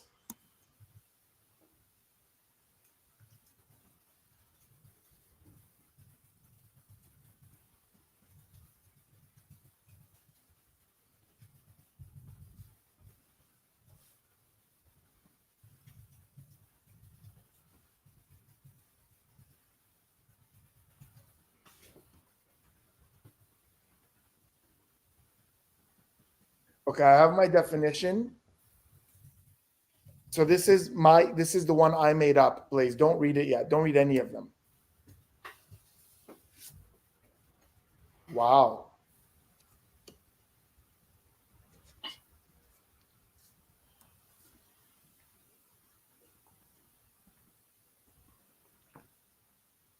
Okay, so Blaze, give me a fake definition. We still need one from him. I can't hear him. He's muted. He muted himself. He's Googling. Sorry. I muted myself so you wouldn't hear me typing. I was like, I was talking back to you. One sec. I'll submit it. He's Google searching. No Google, Blaze. No Google. Nobody Google. No Googling. Spidey, yours is pretty good. I thought mine was like. No, good. Let's not give any clues, but we have good stuff here. It's all good. Okay, here we go, guys. So now I'm going to read 4 definitions. 3 of these are made up by us. 1 of these is the real answer. Let's see who gets this first. So viewers, pay attention. Please, again, don't Google it. It ruins everyone's fun. So in order, here are the answers. The word is bistory, bistory. Here are the possible definitions. First one. So number 1. If you think it's this, you're voting number 1. It's the remaining juice left from preparing a roast. That's 1. So that's my cat. Ignore that. 2. It is a surgeon's knife. 3. It is a term created by biscuit manufacturers to refer to a tour of their factories. Oh, a tower. I'm sorry. I misread that. And 4. A castle or fort that has at least 2 towers in its architecture. So again, 1, bistory, the remaining juice left from preparing a roast. 2, a surgeon's knife. 3, a term created by biscuit manufacturers to refer to a tower of their factories. And 4, a castle or fort that has at least 2 towers in its architecture. I'm sorry if I chuckled in the middle of that. That's not an indication. I just saw something pop up on my computer. That's hilarious. So, guys, vote. 1, 2, 3, or 4. Let's see what we have here. We have 1 for 1. We have 2 for 2. We have 1 for the towers. 1 for number 4. Tigger So T. come on, guys. Give more answers. We have 2 4. for 4, 4, 2, 2. There's a 1, another 4. Oh, another 4. Wow. Okay. All right. So the answer. We'll wait. We'll give them another minute for more. Like 5 seconds. 5, 5, 4, 3, 2, 1. The answer is number 2. It's a surgeon's knife. Bistory. Yes. So we only had, I think, 3 people get that. We had Clarissa, Tigger, and number 4, the castle or fort with the 2 towers. Number 4, that was my answer. Ryan came up with the roast. I was so pumped when who was it? Alex said 1 right away. I was like, yeah, I'm gonna steal it. Blaze goes, a term created by biscuit. So what's funny is that he typed Tor and meant tower. I typed Tor and meant Tor. So I said a term you meant Tor. Biscuit manufacturers to refer to a tour of their factories. Oh, okay. I thought you meant tower. When I read bistory, I thought biscuit history. That's so good. Bistory. So I just imagined someone giving a tour of a biscuit factory. And the funny thing is, when you said biscuit factory, I thought of like biscuit, like for jointing wood together. Oh. So I thought you meant like touring of a shop. I clearly don't have enough testosterone in my system to know. No, that I was is thinking what like a we're biscuit showing her. joiner, and I was like, that would be really odd to have like samples of little biscuits for putting wood together. Nice, Clarissa. Yeah, let's do another one. Crushing it. Let's do another one. So in this one, so this is a law, okay? In Trout Creek, Utah, it used to be unlawful. No, I don't like the unlawful. I want illegal. There we go. Okay. In Memphis, Tennessee, Memphis, this isn't even a small state. In Memphis, Tennessee, it is illegal for a frog to blank. So in Memphis, Tennessee, it is illegal for a frog to what? Okay, here we go, guys. Oops.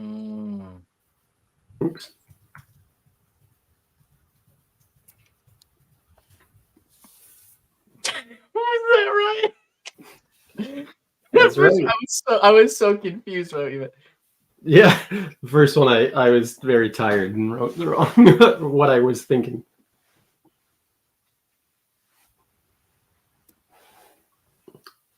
Oh, usually I throw on shorts during All Access Magic, and I did not tonight. Full jean in it still. By the way, guys, my cat isn't hungry. He's just being annoying. He literally just ate. So I don't want you guys to think I'm mean to little old Nimbus. Okay. So do you want me to read these? Yeah. So read them in a random order. Okay. So again, I'm going to read the question. In Memphis, Tennessee, it is illegal for a frog to blank. there is A, operate a vehicle going faster than 10 miles per hour. B, it is illegal for a frog to be hunted or eaten.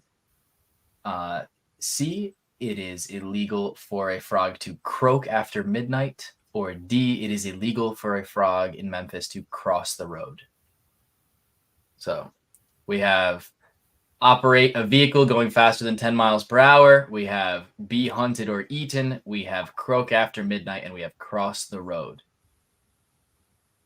Let's see. Oh, I like how we started with numbers and then I started saying letters. So I appreciate that you converted it back to numbers.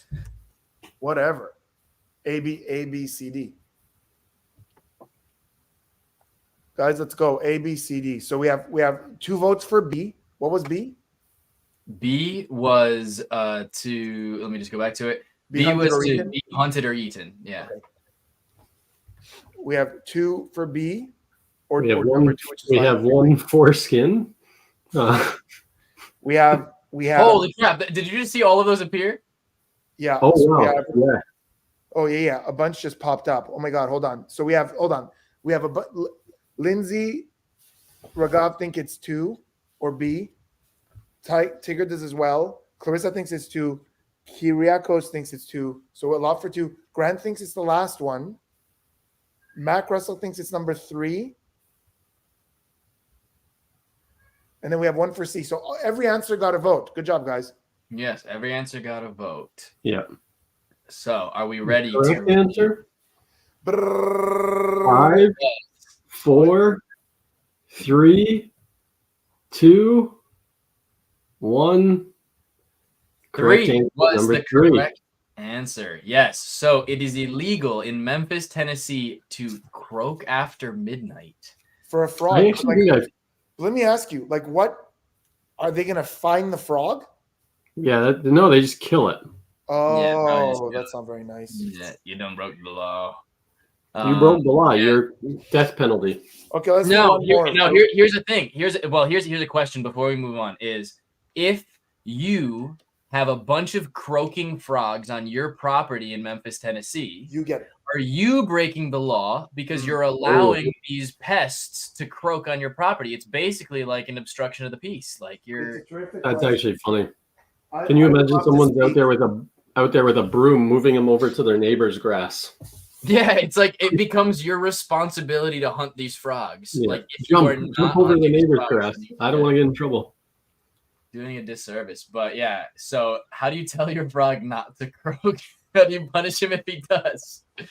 You gotta have a lot of treats. Lindsay said frogs can't tell time like that, man. Okay, guys, let's do one more that Last Ryan one. can moderate. So this one is a movie. I'm going to give you the title, and we're making up the plot. Nimbus. What's that? Stop being a Nimbus. I think Nimbus wants to play. Stupid Nimbus. Oh. I don't feel like a Nimbus like you. We still have to give away a ABC. Are we going to give one away to? I know we're going to give away one to our patrons. So if you haven't joined the Patreon yet, go to patreon.com/allaccessmagic. Yes, that is where, and also you can get this, literally be one of the first people in the world to have an ABC in your hands. If you join the Patreon and you win the giveaway, then you will get this shipped out as soon as possible, immediately tomorrow. Whereas if you order it on the site, then we have to get that shipment first before it can be shipped out to you. But I have this in my hand. I will first thing in the morning send it out to you, so you get this by release day. Ready? I'm ready. The title of the movie is, this is a real movie, Theodore Rex. Theodore, I'm going to hold it up.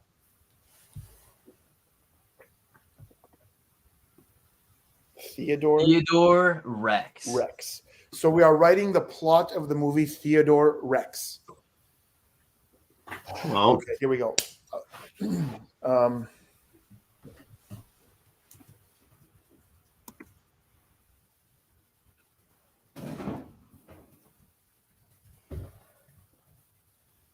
Give me a sec.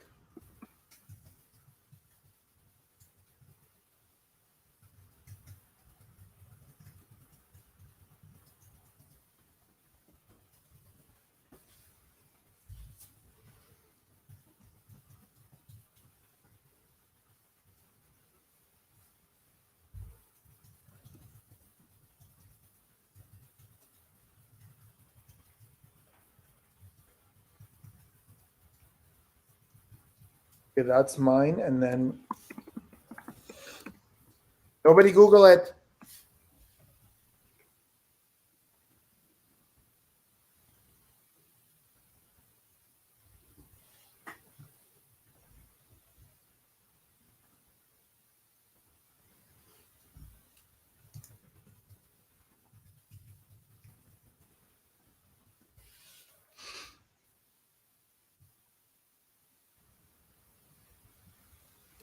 There we go.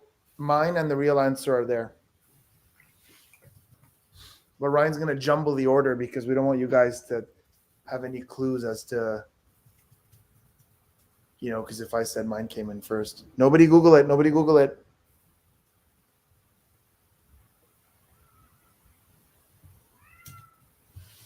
wow. Okay, I got to zoom in on these so I can see them. All right. Do we have all of them? I believe so. Yes. Okay. Well, I gotta get the straight face because I haven't read these over yet. All right. Hold on. We can't hear the cat noise in the back. Everyone has to concentrate. This is the plot to Theodore Rex. Go on.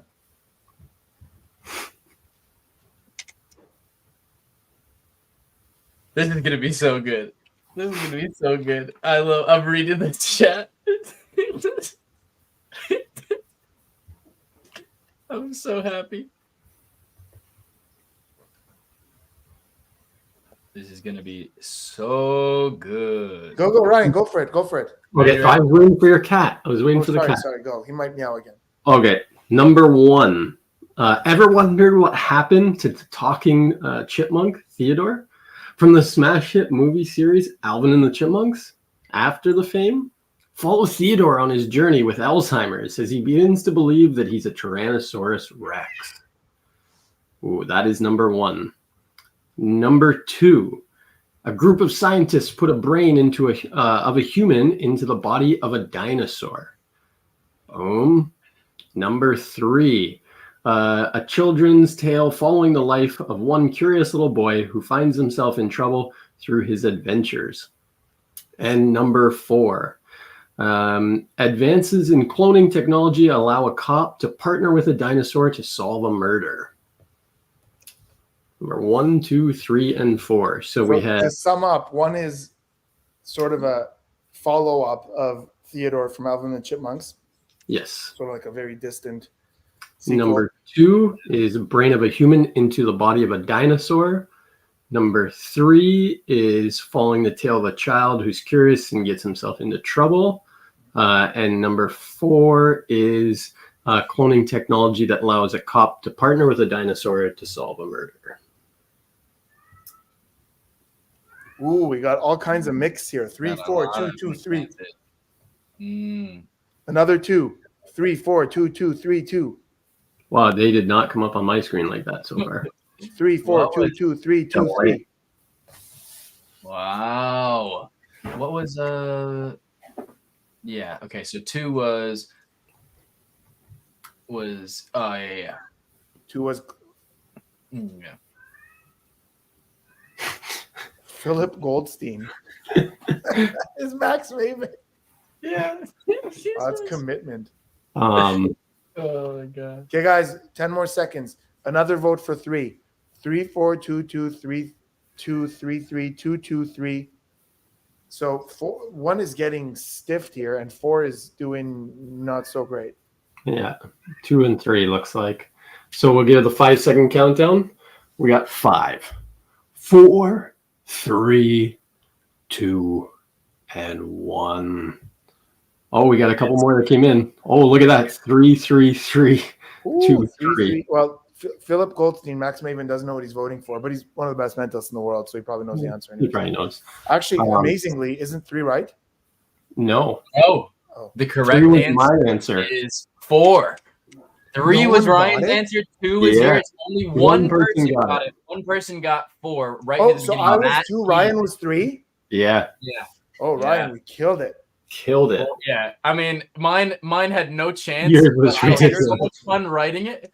I was laughing so hard just imagining. Yeah, yours was so ridiculous. But Spidey, we killed it. Absolutely. Okay. Really we got to do this last one. The initials ASU. Nobody Google it. What does it stand for? ASU. ASU. ASU. Yeah. That's a good one. ASU.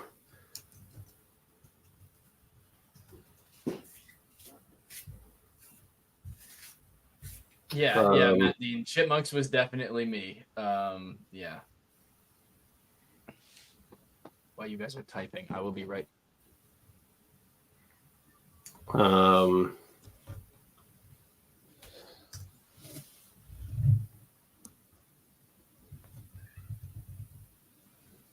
going with this.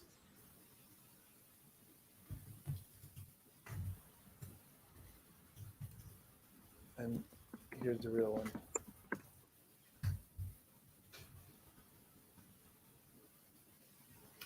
That's a good one. Don't react to anything. I'm going to put in 2, I think. Did you see mine? Yep.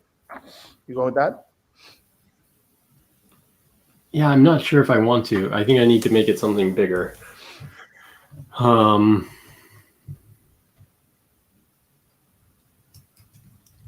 about something like this? Actually, you know what? I'm not going to influence it. Do what you want to do.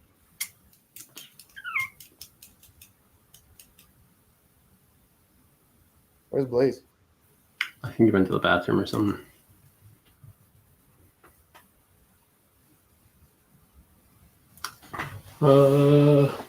What is the word? I'm looking for an S word. All right.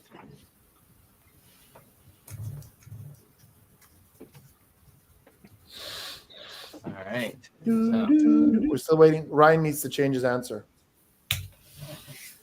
Love it. Here we go, guys.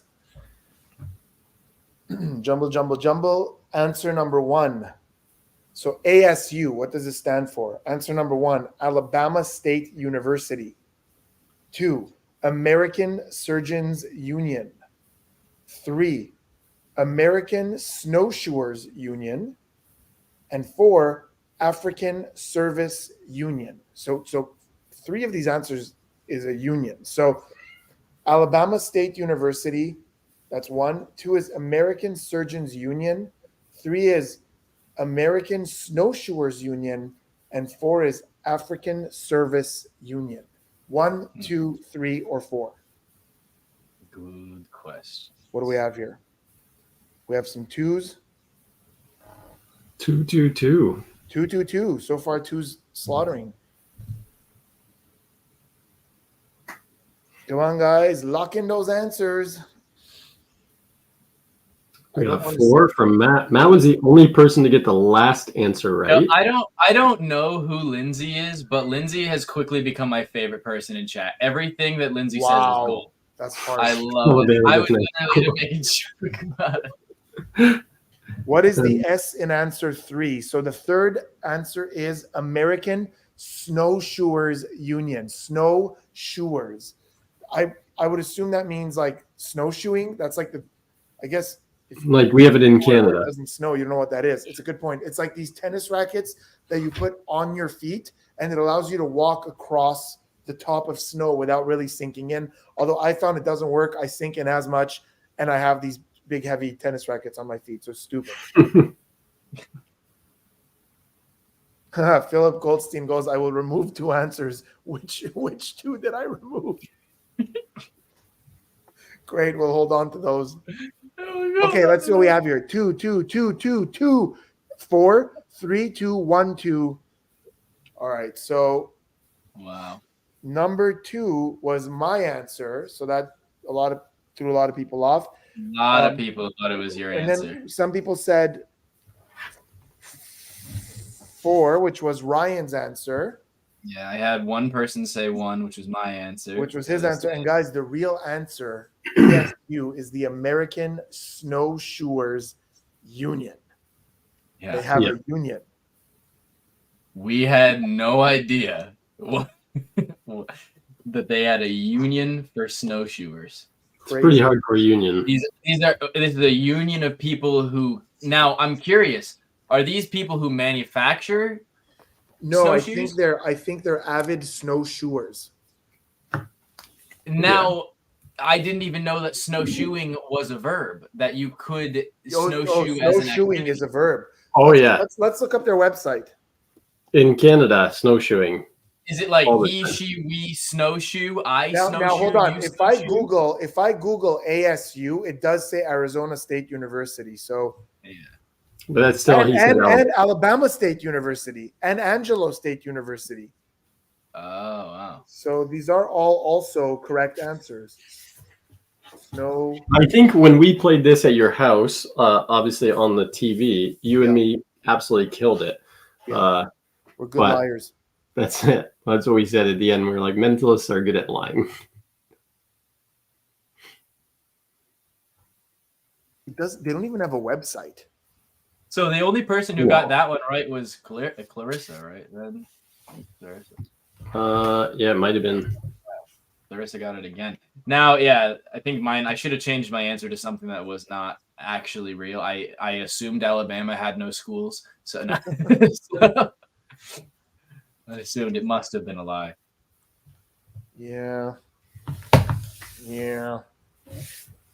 All right, guys. Well, I think that concludes. Yes, I think that concludes the game. No, that was fun. But we should wrap things up with our giveaway we're at about 3 hours now, so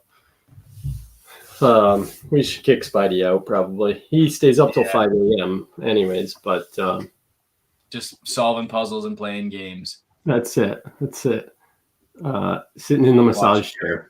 I opened this box the wrong way. I literally opened this board game the wrong way. It's fine. We're good. Spidey, I feel like your house must be like the most fun place. I feel like you've just got games everywhere. It's like a zoo with games. Yeah, it's more of a zoo. It's a zoo. There's animals everywhere. You got lizards and turtles and stuff, right? Tortoises? Yeah, I've got a tortoise, a snake, 3 doves, and a cat. Yeah. Do you perform with the doves, or you just have them? I initially bought doves for Magic, but then I hated how Dove Magic works, so I haven't used them for Magic in a very long time. In that, when you say hated how Dove Magic works, are you talking about in pertaining to how you're treating the doves? Yeah. Yeah. Yeah, how like stuffed they are and how warm it gets and how uncomfortable and stressed they are.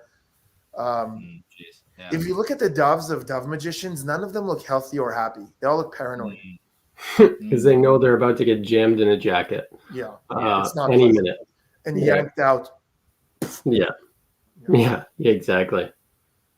Yeah, it's brutal. So we have some amazing products on the site. This is the first ever time that we're actually launching the All Access Magic website. Yeah, so thank you again for coming on, and thank you everybody. If again, this is your last chance to check out the website over here, allaccessmagic.com/shop. If you go to allaccessmagic.com/shop, you'll be able to see the two products that we reviewed today, Eclipse and ABC, both killer mentalism products. And our personal favorite of the two is ABC, and we highly recommend that you check that out. And we're the only place you can order it right now. So, and if you're a member of our Patreon, it's a $25 tier, you automatically get 20% off that stuff. We'll send you a discount code. You get 20% off. So if you're not on there, make sure to follow. But also follow on the Patreon anyways on one of the tiers, because we do an extra episode every week. There's lots of giveaways every week. We do a giveaway and just crazy stuff. We keep adding. We're adding all these stretch goals and stuff coming up. We chat about it every day, how to make it better for you guys. Yeah. So you don't want to miss out on that. Absolutely. So we have to give one of these away, one of these bad boys, the ABC. How do we do I don't think we should. They're so good, we shouldn't give it away. Good. Okay, I know how to do it. I'll keep all of them in existence. Okay. I know how to do it. More for me. Well, we have our list of people, Spidey. You have a list of you have a list of people. Sorry, I misunderstood. Okay, go. Yeah. So we can do our drawing from it. So I'm gonna go onto Patreon right now. I'm gonna see our list of people, and we could always do it where Spidey picks a number, but then we generate it that way. Yeah, I was thinking that we just had Spidey name a random number. So go here, and how many people are there? That's what I'm trying to check right now. Let's see. So I'm going to Relationship Manager, so I should be able to see the people. Here we are. All right, so I can see the list of people, and now, all right, so I guess we'll do it in private chat. Yeah, I was gonna say to pick a number between 1 and 60. 1 and 60? Yeah. Pick a number between 1 and 60. Are there 60 people signed up? So this is Ryan and I know exactly what we're doing here. Yeah. So pick a number between 1 and 60. Yeah. Here's what I'm gonna do. I'm gonna cut this deck of ABC, and whatever letter is on that will represent the number. So it'll only be between 1 and 26. Okay. That's just luck. Nobody. Do you have 2 decks there? Do you have 2 decks there, like the double? I do, but then how are we going to know if it's? Well, it's 1 in 52. Yeah, but I wouldn't know if it's from the first half or the second half. Yeah, you just put it on top of one another. But then I'm going to know if I'm cutting thin or thick. That's true. Okay. Okay, hold on. I mean, you're going to know if you're cutting here. ECAT's here. Nice. What's up, ECAT? Yeah, welcome to the stream. ECAT says 26. Is she the 26th? I don't know. She already has one of these. ECAT had one, Spidey, and you didn't give one to me while I was there. When I came back from filming, ECAT is amazing. ECAT, I still have from filming. I had like a bunch, and I gave ECAT one. I think. Plus, she does reviews, so Murphy's must have sent her one too. Here we go. You know what? I'll do it this way. Oh, actually, okay, yeah, that's true. That's fine. here's what's going to happen. I'm going to mix these up, face up into face down. No, like this. Some are face up, some are face down. In other words, some are upside down. And I'm going to draw one. If it's up, we just take that number, what's equivalent to that number in the alphabet. If it's down, we take that number and double it. Sounds good. Here we go. And it is an upside down E. So A, B, C, D, E times 2 is 10. Hold on. So it's 10. A, B, C, D, E, F, G, H, I. What am I doing? It's 10. That's it. It's number 10. Number 10. Okay. I was redoing the alphabet. Okay. So number 10. So number 10 is the person who you're saying. Yes, number wins. 10. So that means that the winner is Thomas L. Conger, who literally just joined the Patreon during the stream. So I'm pretty sure that is the winner, right? Let me double check. I'm pretty sure that means that's the winner. Yeah. You got it. Congratulations, Thomas L. Conger. Thomas. Good job. Thomas Conger. Sorry, I was triple counting just to make sure, but you are right. Yeah. So. No, that's great. Yeah. So actually, Thomas just joined today during the stream a few minutes ago. Got in. I just got the email notification. My first email is about Thomas. So yeah, because I have won a copy of ABC. That's why I had to recount, was because I didn't refresh. So Thomas wasn't even there yet when you said it on my keep talking. I really have to go to the. I've been drinking tea like nonstop, and it's catching up to me. I got to go tinkle. I'll be back. No so as you guys can see, I mean, Thomas, he signed up today. He just won a $35 product that's unreleased. He'll have it before everybody else. So join the Patreon. There's tons of giveaways. A giveaway every single week. So make sure to hop on. We've already had a couple giveaways throughout the last couple of weeks for just the Patreon members. So like I said, it's super beneficial for you. It also helps us make the show that much better. We put the funds into just growing this show. We talked on our investing to constantly try and make this better. And we have a lot of plans for how we can continually expand. What were you going to say, Ryan? Yeah, I was going to say on the weekly patter, if you are one of our followers on the Patreon, you'll get the extra episode a week. So it's an extra half an hour episode right now.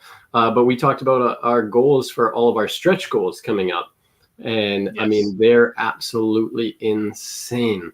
So if you are not a member, you are truly missing out and missing out on opportunities. Can I hint one? Are you thinking in terms of the lecture kind of stuff? No, I'm talking about a stretch goal. Yes.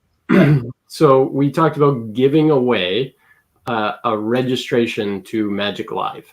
Yes. If we hit a certain amount, which, I mean, as a stretch goal, to get a free registration to Magic Live, super exclusive Magic conference or convention.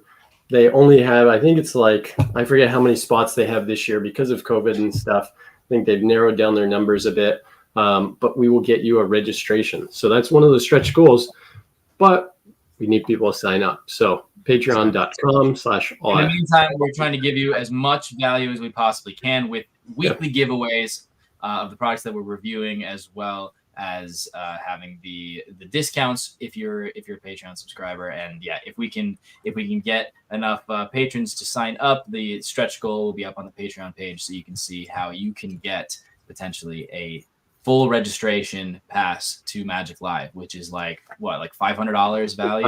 $500, yeah. Spidey, are you coming to Toronto on Friday? Yeah, I'd see Friday before. I'll be in Toronto Friday night. What, you fly out Saturday? Yeah, I've got a show Friday night in Toronto. Oh, cool, fun. So and then I fly out at like 6:30 in the morning. So, but we can go ahead and hang out on Friday night. Yeah, I'll be in touch. I don't know what my hours are, but I'll let you know. Sweet. Sorry, Blaze, I cut you off there. Once Spidey got back on the floor. But we're just really excited that this is the launch of the website, and wouldn't have wanted to have anybody else here other than Spidey for our first product to be such an exceptional product. I mean, the fact that I'm so proud that we can have this as the first thing on our site, because this is really an incredible creation. So awesome. And you should be so proud of I know you put so much work into this, so you know how long of a process it's been, but yeah, you should be so proud of what you put on the market, and really, how much of an impact this is going to have on the Magic community. Thanks. Yeah. Wow. Absolutely crushed it. Again, guys, go to the shop, get it now, get it before anybody else has it, because this is something you're going to want to perform. And that's coming from all of us working professionals. So don't miss this opportunity to get it cheaper than anywhere else and faster than anywhere else. So allaccessmagic.com, baby. Do it up. Get 20% off. Patreon.com. So it's All Access Magic. We've said it too many times throughout the episode, but we got to remind you. So, Spidey, thank you so much for being part of this 3-hour and 10-minute ad. Thank you. You've been great. Yeah, this is the longest teaser video. But we're always happy to have you on, Spidey. It's always a blast, and hopefully I'll see you this week. Yeah, man. Be in touch. Thanks for having me, guys. Well, thank you so much, guys. We'll see you next week. For our patrons, we'll see you this weekend. See you this weekend. All right. See you guys. See everybody. Another episode of All Access Magic.